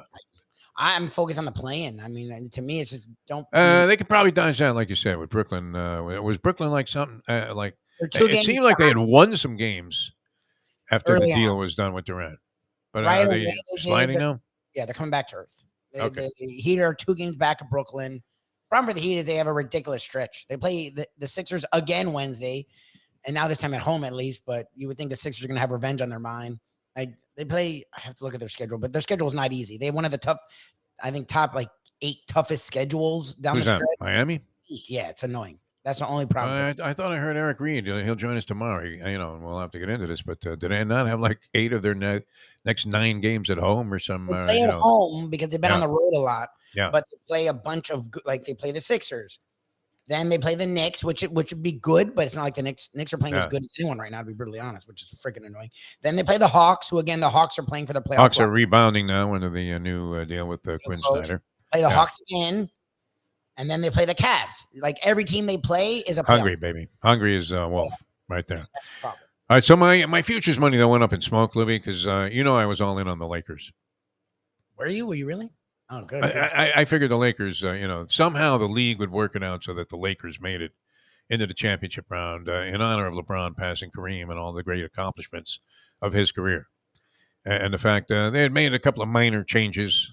What's the guy's name? Is it Pavelka? What's the guy's name? Palenka? Oh, the GM there. Palenka. It's Rob Palenka. I want him to be Polish. Palenka. Yes, that may be Polish. I don't know. Is he Polish? I don't know. From Warsaw, Poland, weighing in at a fit and trim. I don't know if it's going to say his back. Rob Palenka. He looks like Rob Lowe, doesn't he? Exactly like Rob Lowe. Dead ringer. Yes, he looks just like Rob Lowe. Is he running the team like Rob Lowe? I think and what will LeBron James' complaint be? But LeBron James supposedly, according to Woj, I don't know, has this been confirmed? I'm assuming that anything this guy says is true. Do you not have that same feeling about this? Oh, no, it's true. We see Woj attached to it, immediately a rubber stamp, like, they just notarized your tongue, right? If he says it. And says several weeks, man. So how many weeks are left in the season? There are only several weeks left in the season. Yes. And the Lakers are, pathetically out of position to be in a postseason right now. They're not going to make it without LeBron James. There's no way. Now, that's what's annoying is you wouldn't have been right about championship. I don't see them, the Nuggets, if healthier. The fix, I think, would have been in there, though. But you notice Adam Silver has not been making a lot of public appearances. What do you think he's working on? The Lakers, yeah. Getting the Lakers a championship this year for Genie Bus. One time for Genie. I don't see them getting a championship, but actually the way they played in that game, was it the Mavs? Did they beat the Mavs? Yeah, it was the Mavs versus the Mavs. Yeah. Pretty impressive. They came back from like 30 down. Did you see Mark Cuban? He looked sick. He looked dead at the end of that game. He looked like he had just bought in, for $10 million to a company that makes fart bags on Shark Tank. He looked sick. He showed his face and it was just. Oh, my God. He says, what do you guys do now? He really did. He looked sick, absolutely beside himself. Classic. I actually loved it. But the way they played in that game, I was like, oh, shoot. Okay, the Lakers could be interesting. And they do have a nice two-man tandem there, if nothing else. I mean, now they have a few supporting players, I guess, that are functional. But who's the guy that has a one little blonde spot there in his hair? He doesn't have it anymore. Little guy. He's been effective for him. The guy you like for the Lakers? Oh, he's gone. I don't know why his last name starts with an S. The Alex guy you used to like. Oh no, he's now with Chicago. He's gone. The guy you used to like is gone. Yeah. That guy hustles though. Oh, Schroeder. Schroeder. I think he shows the hair thing. That's a birthmark. No, he has like a little spot of orange hair, doesn't Yeah, he? that's a birthmark. I think That's a that's I don't birthmark? think he did it Yeah. on purpose. I don't mean to make fun of that. He's not an actor. He's not like a model. Like, let me do a weird spot in my hair. I think that's shit. Oh, like I thought that was some kind of David Bowie Ryan thing. Grant. Yeah. Sheed Wallace had that. Someone back in the day. Oh, had yeah? Wow, it's an actual like thing. Yeah, I grew up. I knew a guy that had that. All right, well, I'm sorry if I offended anybody that has that. I didn't mean to, Yeah, I think it's diminish, the seriousness of that particular condition. It's not serious. Anyway, he's a pretty good player, right? I mean, He's a kid, nice, yes, nice he's in a good. supporting role. The other kid they got, the Japanese guy, whatever, Hijimoto. Hachimura. He didn't do much. Hachimura. Hachimura. See how well I know the Lakers roster. I'll run this by Howard Beck. I'll see how he. He'll probably hang up on us. No, the guy. I mean, they can't take this level of ineptitude when it comes to talking about the NBA. But my money went up in smoke, Lubie. I had them winning the title because I figured they climbed their way to the 10th spot, dramatically win that game, 9 versus 10, then surprisingly knock off the number 8 seed who lost to the number 7 seed, and then bingo, here we go. They're head-to-head with who's going to win the West there? The Denver Nuggets? Are they winning the West? Yeah, the Nuggets are number 1. Nuggets are winning the West, yeah. All right. So you have Anthony Davis. He bottles up Jokic, and the MVP looks like it was a travesty that it went to him. Because it obviously should have gotten to LeBron, who carries them all the way to the championship this year. What do you think? Sure. Tell me that's not a good story for the NBA if they were going to orchestrate and write their story for all of the suckers out there on FanDuel that believe that all this stuff is on the level, my friends. All of it. Including last night's Heat game, which, if anything, reeked of a fix. Embiid getting blocked by Cody Zeller, who is not even at the free throw line when he's going up. Comes from behind like he was Dr. Freakin' J, Cody Zeller.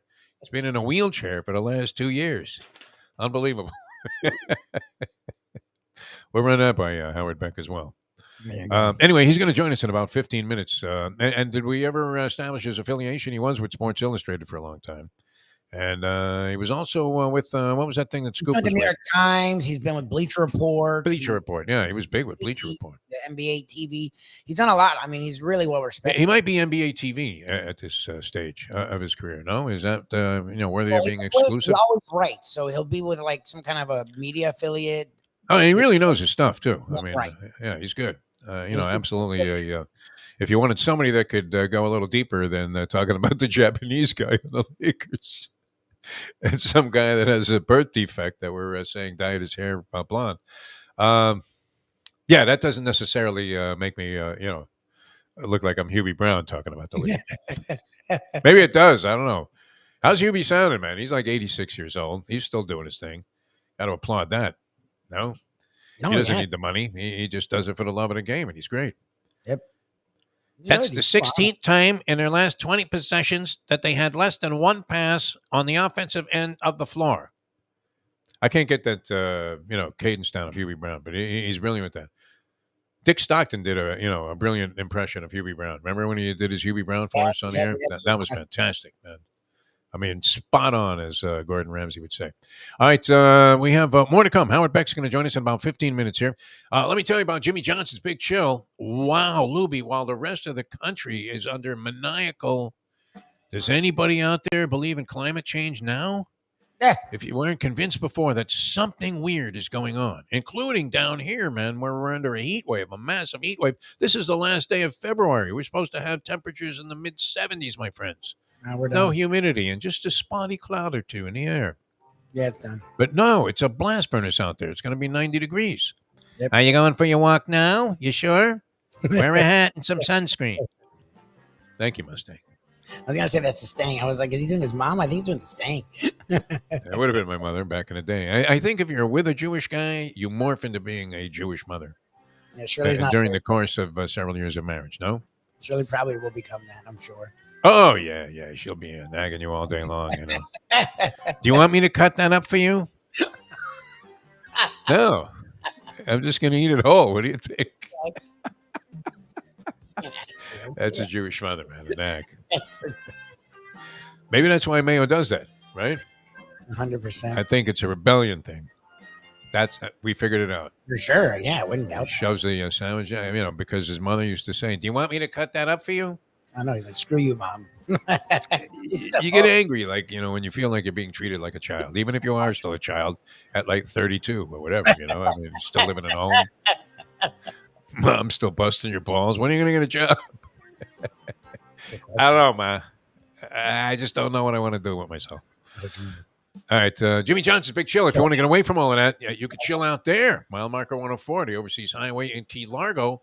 It is a dynamite place and culinary. I mean, just absolute smorgasbord of things that I mean, I don't know that any place offers that kind of variety in the Keys, Lubie. I mean, there are some fine restaurants there that I really enjoy, and a lot of classic places all the way up and down. But is there any place that offers that kind of variety where you can go from like the giant thing with the pork nachos to the Italian fisherman pizza to, like chicken piccata over, a fine lemon sauce? Well, look, and Whatever. it's what we were talking about yesterday with Mayo. What's good about them? Other places do food well, do Yeah. every dish well. We've had a bunch of we were there all weekend, so we were trying a bunch of different stuff. Had a lot of stuff. Nothing disappointed. And No. that's not blowing smoke up your ass. Like, that's the truth. The professor's very honest. And like, It was more overwhelming, in terms of what were your expectations. When we got that Italian fisherman pizza, when I first looked at it, I literally was like, "Whoa, man, what is that?" yeah, it was like, what the fuck? And then when I took my first kind of bites, I really thought it was amazing. I mean, truly, I mean, it was one of those things where you said, "Wow, I mean, you won't get this anywhere else in the world." Yeah. You can go to Italy. They've never even thought of it, right? What are they going to throw? A couple of old stale pieces of calamari on there. This was right out of the ocean, for God's sake. Scallops, shrimp, giant lobsters. Yep. It was amazing. Yeah, very creative on their part. That's what you dug about it also. And then, I mean, seafood dishes where Jimmy himself, I think, was down there greasing a couple of fishermen. Hey, can I, no, I just want the large grouper. Yeah, my guy will know how to cut it up. Don't worry about it. Just give it to me whole. Possible, right? I mean, but they do things right. The vibe is great there too. So if you're looking for a place to stop off in the Keys, something great to eat, or you're looking for a place to stay, they have accommodations there, absolutely exquisite at jimmyjohnsonsbigchill.com. But a great place to hang also right there on the bay. You get the sunsets, the live music on the weekends. I think this weekend in particular is going to be a spectacular, but you don't have to wait, man. I would jump down there like now. Jump in the car. What is it? An hour and a half from Broward County? And It's not far.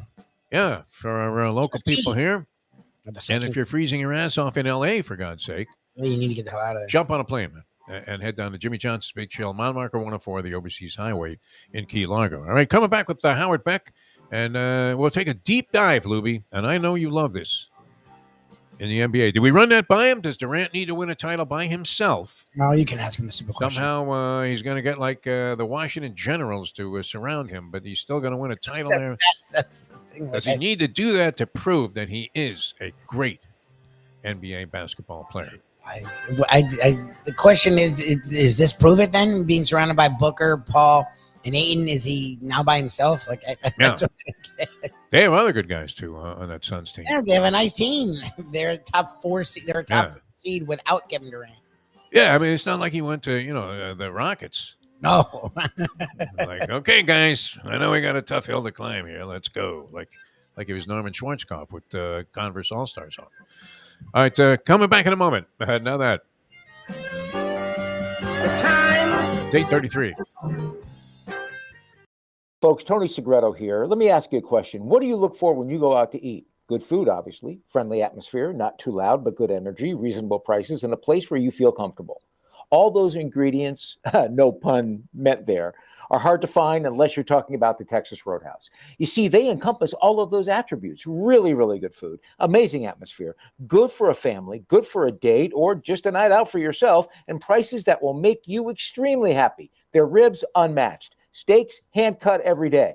Everything, and I mean everything, is made on site, including their incredible bread. It's the one day, folks, that you can forget about low-carb diets. Trust me when I tell you, Texas Roadhouse, your restaurant, your destination when you say, where should we go and eat tonight? From the newly renovated sports bar to the beautiful bayside views captured at the Tiki Bar, Jimmy Johnson's Big Chill has it all. Located at mile marker 104, the Big Chill also offers waterfront dining while experiencing breathtaking sunset views of the Florida Keys. It's simply the hottest spot in the Keys to cool off. That's Jimmy Johnson's Big Chill at mile marker 104 in Key Largo. For more information, call today at 305-453-9066. Mr. Pentangeli, were you a member of the Corleone family? Did you serve under capo regime under Vito Corleone, also known as the Godfather? I never knew no Godfather.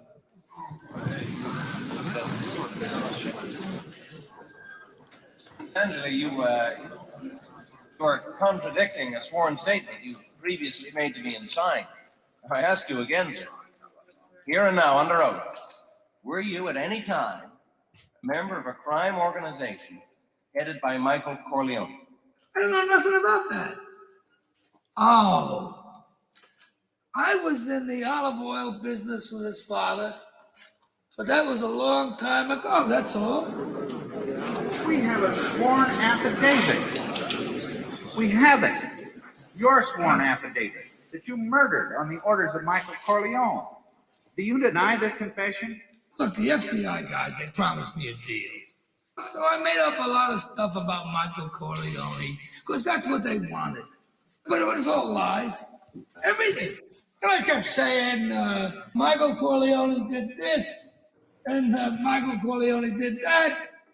So I said, yeah, sure. It's now time for the Defo Show. There's a startling similarity between that testimony there and the Frankie Pentangeli scene there, and all of the testimony that we saw with these congressional committees over the last several years.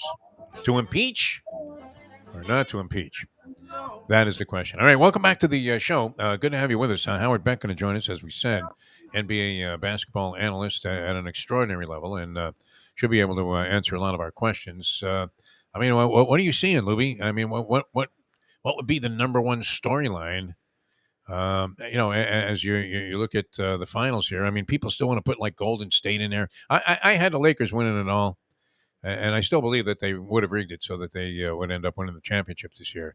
Because it's a better story if they're involved, is it not? Oh yeah, look, if they could have found a way to get into the actual playoffs, and then if you're the Nuggets, you don't want to play the Lakers in round one. Like, are you kidding me? That's ridiculous to be. The West is jumbled, but the Nuggets are like 6 games up, like 5.5 games up in the West. They're the one team that has room from like 2 to like 13 is like 5 games. It's like freaking insane. It's like 5 or 6 games. I don't know. It's really tight. And then the Nuggets to then play the Lakers. And if the Lakers are in the playoffs, that means they've won the play-in. So now they're in the playoffs. I wouldn't want to get in the way of that team. Now LeBron's hurt. That's a different story. Now they're not. No. I mean, it's El Finito there. That was it. That was the final blow. Sucks. Yeah, forget about it. All of that future money that I laid on the LA Lakers now is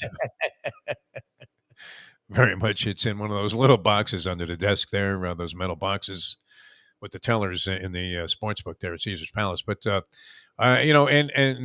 thing of it is that you look at the NBA. When I was watching this Garnett thing. We never competed, I guess, at this level to be like that deep of a competitive nature. But I mean, when you see Garnett recalling certain things that happened during his career, and the absolute, depth of meaning that it had to him at certain times, you're thinking, my God, I mean, these guys never let that go. They remember everything, just like you see with coaches and specific plays. Larinaga, does a little bit of this for us here on the show. And how competitive. I mean, LeBron James, if he could gobble up, what would that be? Ring number 5? Yeah. And all of a sudden, those guys with the Michael argument that I'm sure, like, how could he not hear this all day long, right? Hey, Michael was better than you, LeBron. You suck. He does. He hears it all the time. Like all the older people. You'll never be Michael, man. 6 titles, 6 tries, man. You've lost like 9 times there. The Buffalo Bills have a better record in championships than you do. He's lost 6. Like, what am I, Marv Levy or something? Chopped liver. Get out of here. But I think, what I saw in his Garnett thing was, I mean, LeBron probably even has that to an even slightly higher exponent, if that's possible. I mean, this guy, Garnett, was still yelling and screaming at the top of his lungs about some slight that he felt had been thrown his way when he was coming out of high school to go to the pros. Oh, Jesus, really? Yeah. Oh, my God. Yeah, I mean, like yelling and screaming, MF and this and that. And, you're thinking that had to be staged, but no, I mean, you couldn't stage this. He's not that good of an actor, right? Oh, Othello God, couldn't have we've seen come him. up with a performance like that and convinced you that it was real. Unbelievable.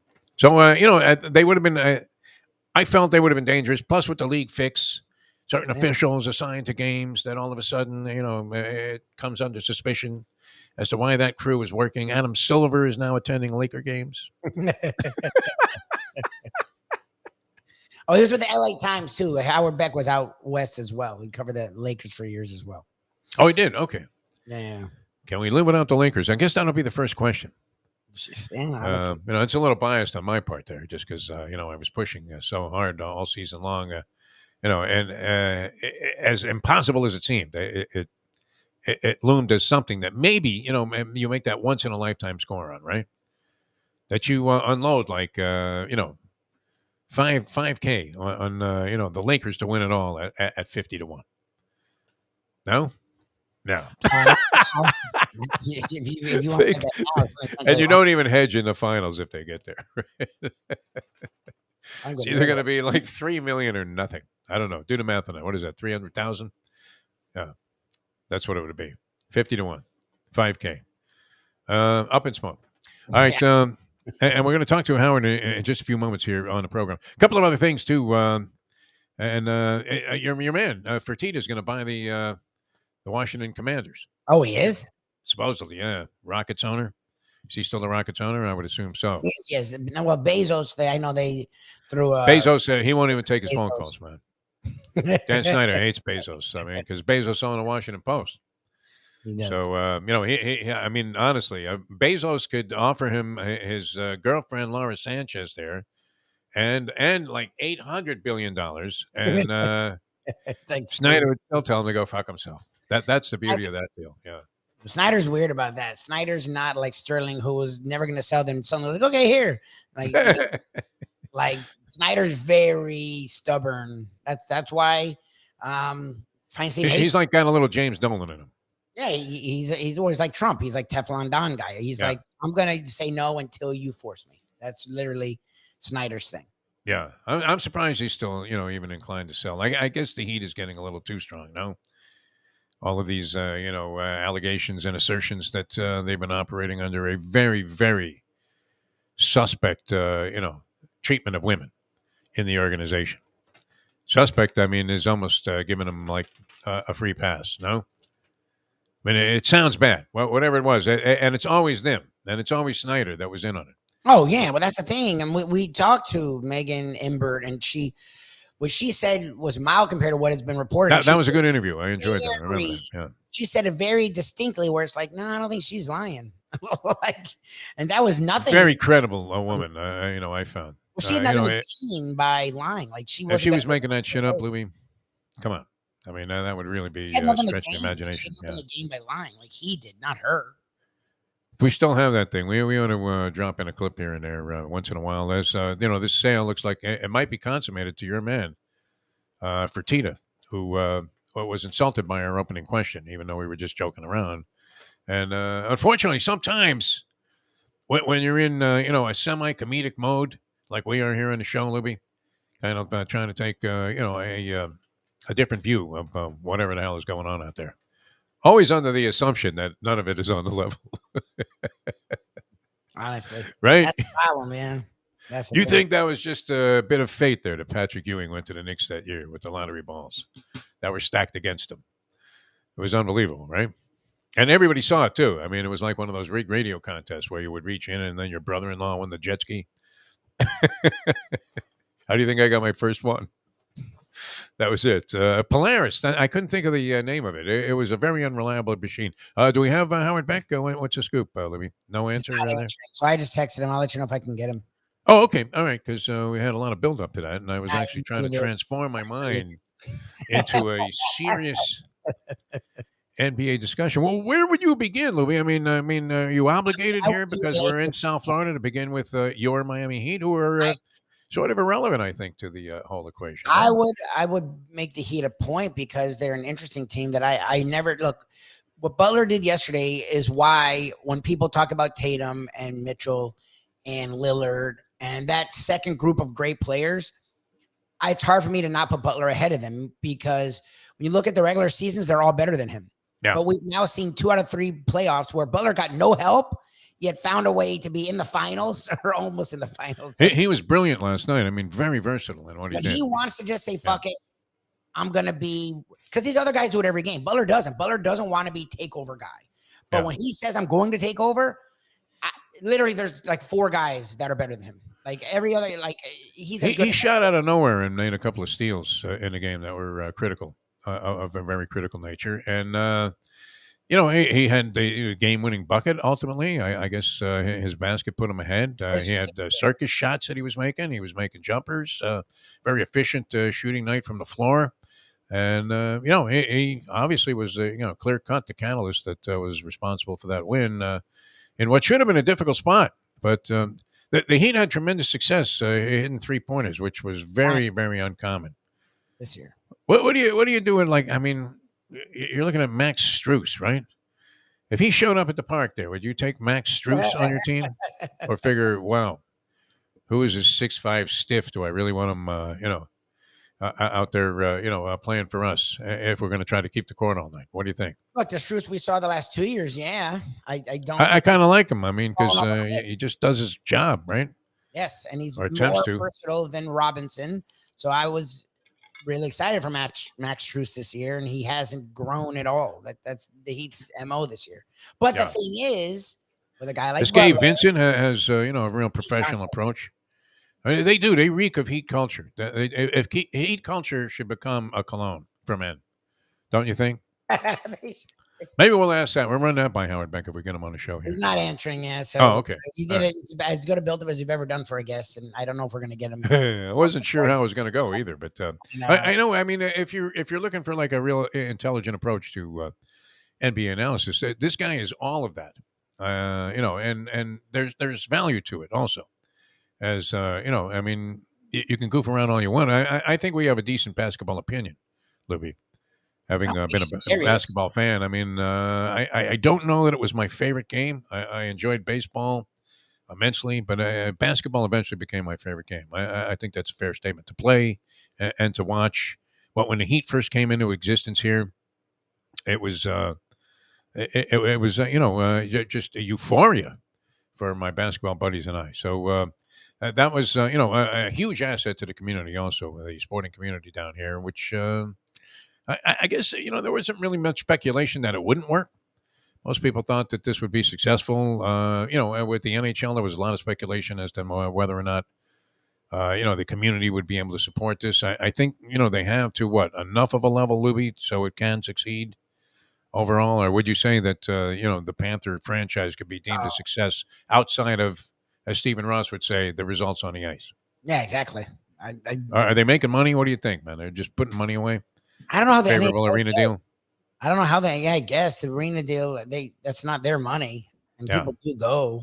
So I guess they must be making some kind of money. I don't know how the NHL is compared to the other professional sports. Like even the MLB, that the ratings are down, everyone makes a lot of money. Like you don't hear that. Oh, it's incredible, right? I mean, you just gave a guy $300 million like 2 years ago with Manny Machado, and for on a 10-year deal for a guy who's like 30 years old. You would think that would be more than sufficient, no?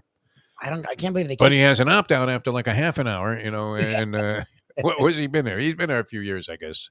Like 2 years. San Diego, who, I mean, as people around the Major League Baseball are saying, they're to be respected for going all in. Yes. I mean, their payroll per, size of market and level of interest from the people in that market. I don't know. Are the Padre fans blasé, or are they all excited about the fact they have a real good team, or should have a real good team? Well, look, they've now been good consistently and have gone in on players. So you would think they have a fan base. Whenever they've shown Padre. But people don't care down there. Like 80-year-old women are surfing. They don't care about baseball. Well, and they weren't good either. It was a combination. It was almost like here where you had a great locale and very consistent to bad. Like they've been good enough now for like 3 years, and they put a rotation together. They've gone after big name guys. They've kept guys. So I mean, they got Juan Soto, man. Yeah, I think they have a fan base. Mr. Baseball. The problem is Tatis Jr. Like Tatis Jr. looked like he was the next big thing, and then last year was like a disaster. juice, surgery, all kinds of stuff. Whole thing. So he's. But he comes back. So I mean, and maybe he comes back a little more dedicated, right? That's the idea. Yeah. I mean, he seemed very contrite about the idea that maybe he had, screwed up what was, destined to be a brilliant career, and was sort of apologetic about that, right? And now if that guy's on his game, these guys are figured to be dynamite, no? Oh no, the Padres had a legit rivalry with the Dodgers. They're loaded. I don't know. They fell apart last year. Yeah. I mean, talk about being, redheaded stepchildren to, the fans of South California. Yeah, unbelievable. But I don't know. I mean, and we're here. We're stuck in baseball purgatory, as we have been for what seems like forever. Except for, how much of an aberration is it that the Marlins have 2 world titles with the sort of vagabond way that this franchise has been run and continues to be, as we have no idea what the identity of this whole plan is for the Marlins. Literally. So the young, I guess Cabrera will be back this year. Mayer should be back sooner than later.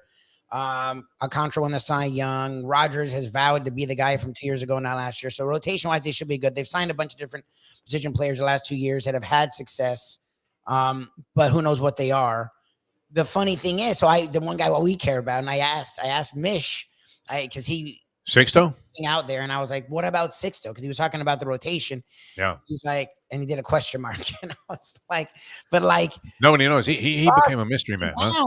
And he was doing interviews, and they said he's going to start pitching. He's like, "Look, you can't have any expectations with Sixto." I'm like, I don't even know what to do with that.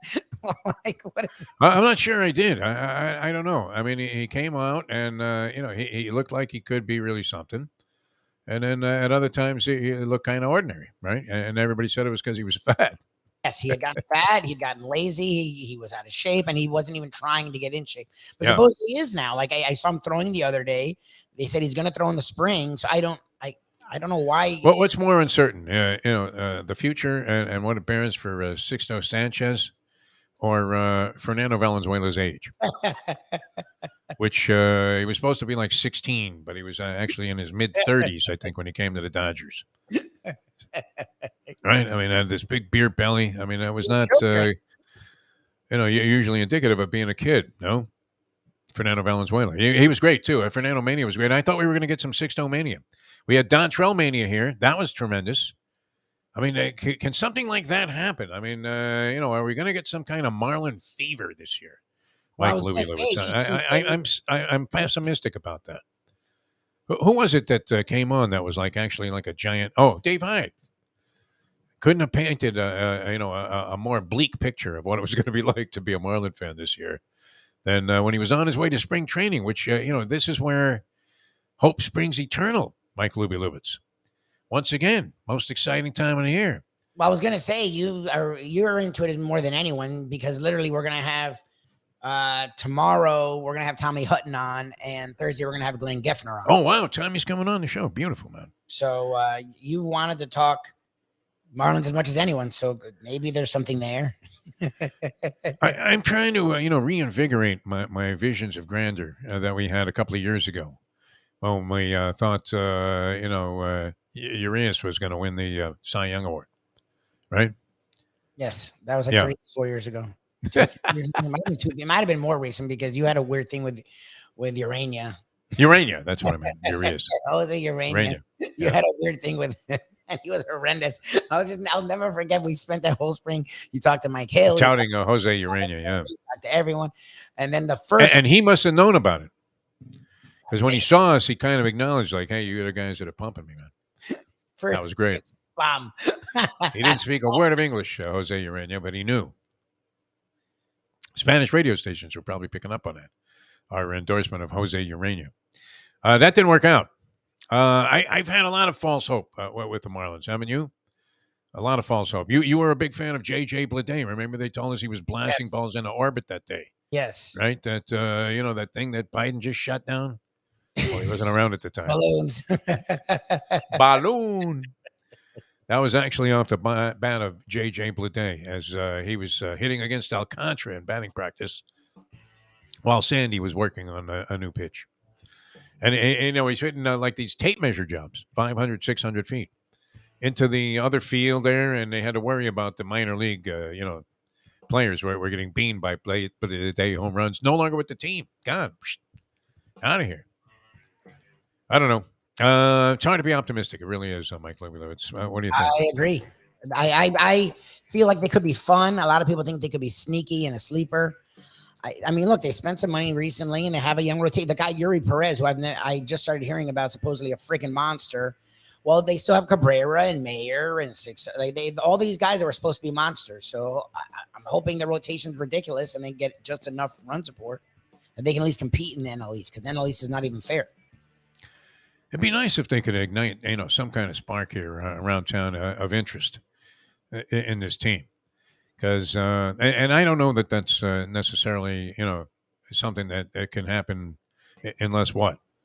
If they were in contention for something, I mean, late in the season. Tommy Hutton, though, he always infuses in, it gives us a dose of enthusiasm for the upcoming baseball season, which is great. And, if you're just a fan, right, here in South Florida, we're very much used to, getting all of our sporting decisions are coming to them based on who the other team is, because we're fans of the other team.